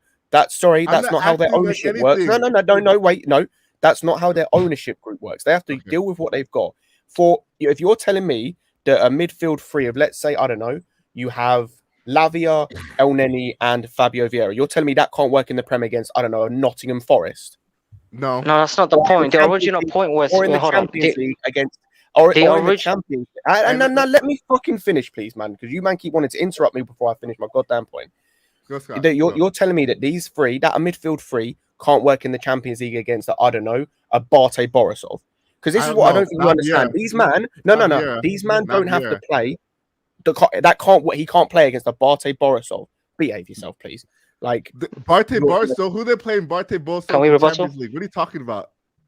Bro, you're acting like these guys. No, you're acting like these guys. You're acting like these guys. I just said Fabio Vieira, Lukonga, and El Neni. They're not good. We keep going in circles. Can we get back to the original point? The original point was you're acting like these guys have to play every single minute of every single game. They're fucking depth pieces.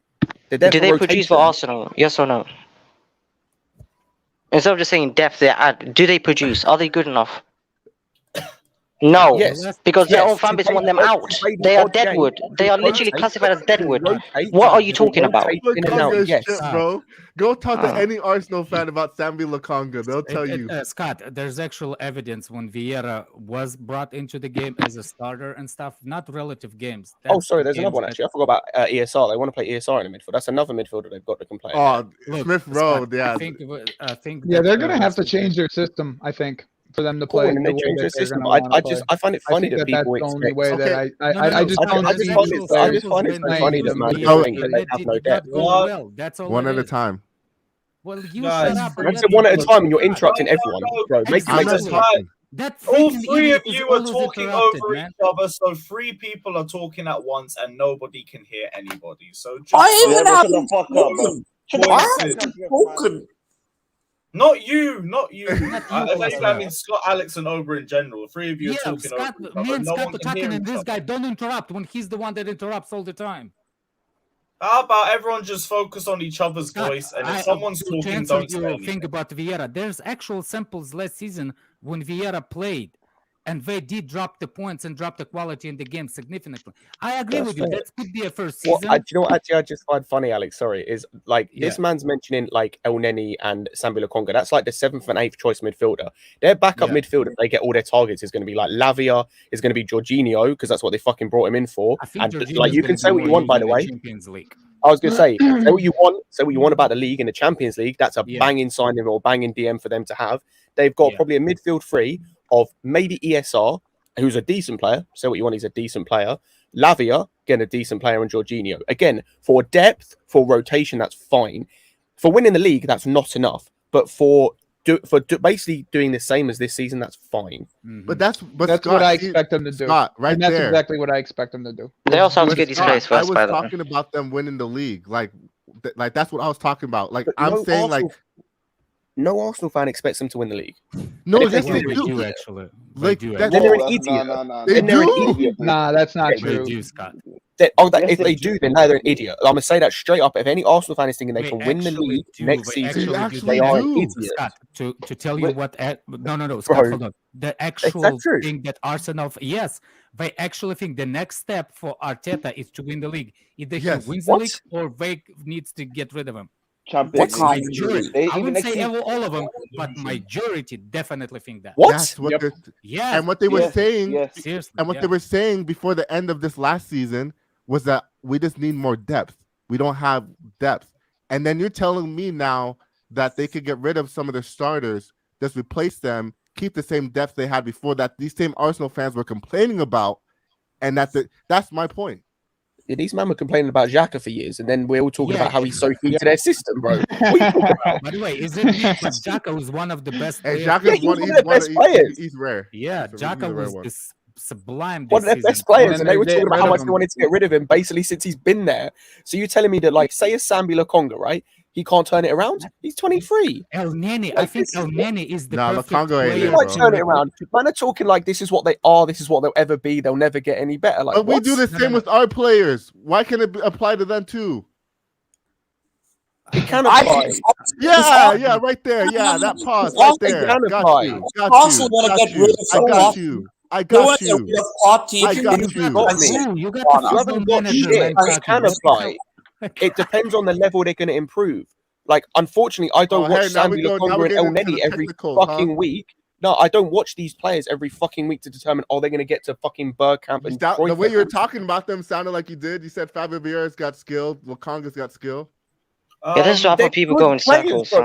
Alex, am I tripping, bro? Lewis, No, anyone? Am I you're not tripping? Yeah, no, you're not. Have I been smoking? The guy literally told me that's not how a football manager and the thing, and then he Alex, you're still on. I don't know what you're still on this 12, football man, manager you shit. should go, Get off go it, bro. Get some woman, man, on your life or something. Get off the because football you need manager, something bro. in your life, man. Right, Football so manager, literally. off the Arsenal discussion. You're a middle-aged man on screen. Let's go back to Chelsea. So Chelsea are apparently preparing a 75 million euro bid for Porto goalkeeper Diogo Costa, and the plan is to pay the transfer fee in 3 installments. Awesome. Nice, good goalkeeper. Awesome. Quick question: are Manchester United linked to what's his name, Onana, and the fees around like 50-60 million? Stick to the topic. He's telling us something. Onana don't want Chelsea. Onana don't want Chelsea. I don't even know if it's Onana. I think it's just an Inter thing. I don't think. Wait, no, 75 million euros? Hell no! Come on. He was meant to be that amount anyway when it was initially reported. How much is it? It's been that amount since December, so I'm not too surprised. 75 in euros. How much is in the pounds? It's That's what I was probably the actually same about thing. 64 and a half. Yeah. That's about the same thing as Onana, is it?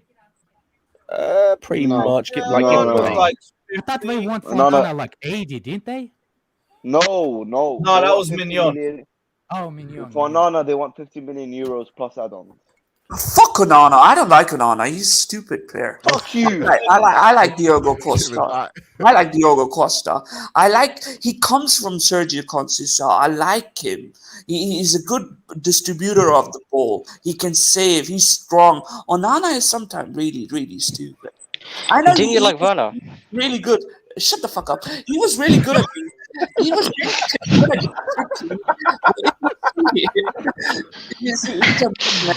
If you see wow. Learning from the I don't rate Onana that much. Onana is stupid. I was not a good until I saw the final, and I was impressed with Onana. But how can I do it based on one game sample? Oh, well, yeah, exactly. One game. And he was One just game like, sample, I he was cannot hugging, make he it. was emotional, and people were like, wow, he's sexy. 50 million on him. How much was Kepa? How much did Kepa cost us? 72 million pounds. Probably okay, pounds. Okay, that was wow. 72 million pounds. Wow. Okay. Klasrev, in the World Cup, Diego Costa was kind of not on his best too when he was playing. Yeah, he had a couple mistakes in it. Yeah. I just love everything about Porto. Any player, any manager from Porto links with Chelsea. It works with Chelsea. That's because of Jose, huh? Exactly, man. That vibe, everything. It's a vibe all the time. It's a vibe. It's a vibe. It's a vibe. I actually want to say Conceição. He was my dream. I love fucking. What's this guy talking about, bro? Isabel's on crack. That's what he's on. This Diego Costa signing will crush. He's gonna crush any pathway to Slovenia. I don't think Diego It's Costa the is like vibe all the time. It's a vibe. It's a vibe. We'll sign more. We'll sign what's his name? Can you two shut the fuck up? that the Georgian Marashvili. Armdashvili. Yeah, I think we'll have more chances with that guy then. But man. hey, time will say. I don't even know who's that Georgian, how good he is. We also linked a goalkeeper from Valencia, Mama something. I can't see his name. That's literally the dude that I'm talking about. Ah, okay. Fuck me sideways, man. Casado is from Ecuador, right? Yes. Yeah. That's the reason Kai Havertz ran, because Kai Havertz is a donkey lover, and I've heard people from Ecuador lose my their God. virginity to donkeys. So he was worried for his donkey. I know what Hey, on that note, I'm out, people, please. but this is I'm out. It's a ritual. Yeah, Scott, take it out. It's overhyping Arsenal midfielders, by the way. Yeah, take it. Yo, can someone put $20 in, please? No. I think Casado is coming. I think Casado is coming. That's why Kai Havertz is Pause. Someone. I heard that thing. I heard that it's a. I'm not saying this is what happens, but I heard it before. There's a proper documentary.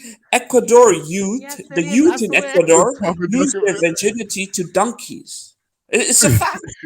What documentaries do you watch, Lazra?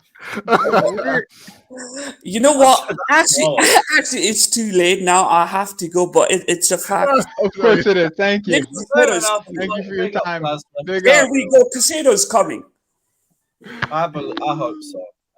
I hope so. Big up, my dude. Alex would rather, what's his name? Wi-Fi Jimmy, thanks, Jimmy. Thanks for clarifying. What? It's an actual documentary. What? He's not lying. He's not even lying. Yes, that's what I'm saying. No, I told you he's not lying. That's what I was saying. I saw it too. I know, but why are we talking about it? I said Havertz ran away. We're talking about it. Oh my god. Okay, Jimmy, but why are we talking about it? Hey, Chelsea v Arsenal, bruv. It's peak. October the 22nd. It's because his love for donkeys, man. That boy Havertz. We'll be there no matter what. We'll be there. Maybe Kai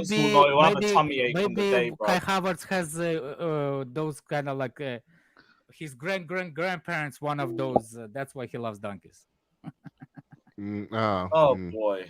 Oh boy. Yeah, Jimmy, I know. I saw it too. I said it's actually real, bro. You know what? Fair play to Klasref. I thought he was just on another one. But no, there was actually some truth to it. Can't believe it. Makes me rethink everything he's ever said. Drugs. Not yet. Thankfully. Not yet. Big up Texas Blue that says until that last few minutes that was the most calm and coherent Klasref has been on stream. I know it caught me off guard. I didn't expect that at the end. I really didn't. Oh my gosh. Fucking hell. Well, we've been live for 3 hours. I'm going to use that as an opportunity to wrap up. Fucking hell. Who are we raiding? Is anybody live? Anybody live? Oh, Chelsea Fan TV is going to go live. We'll raid them. I still don't understand. President Jafar, do you like Costa or you don't like Costa? Please, I don't know what you're on about.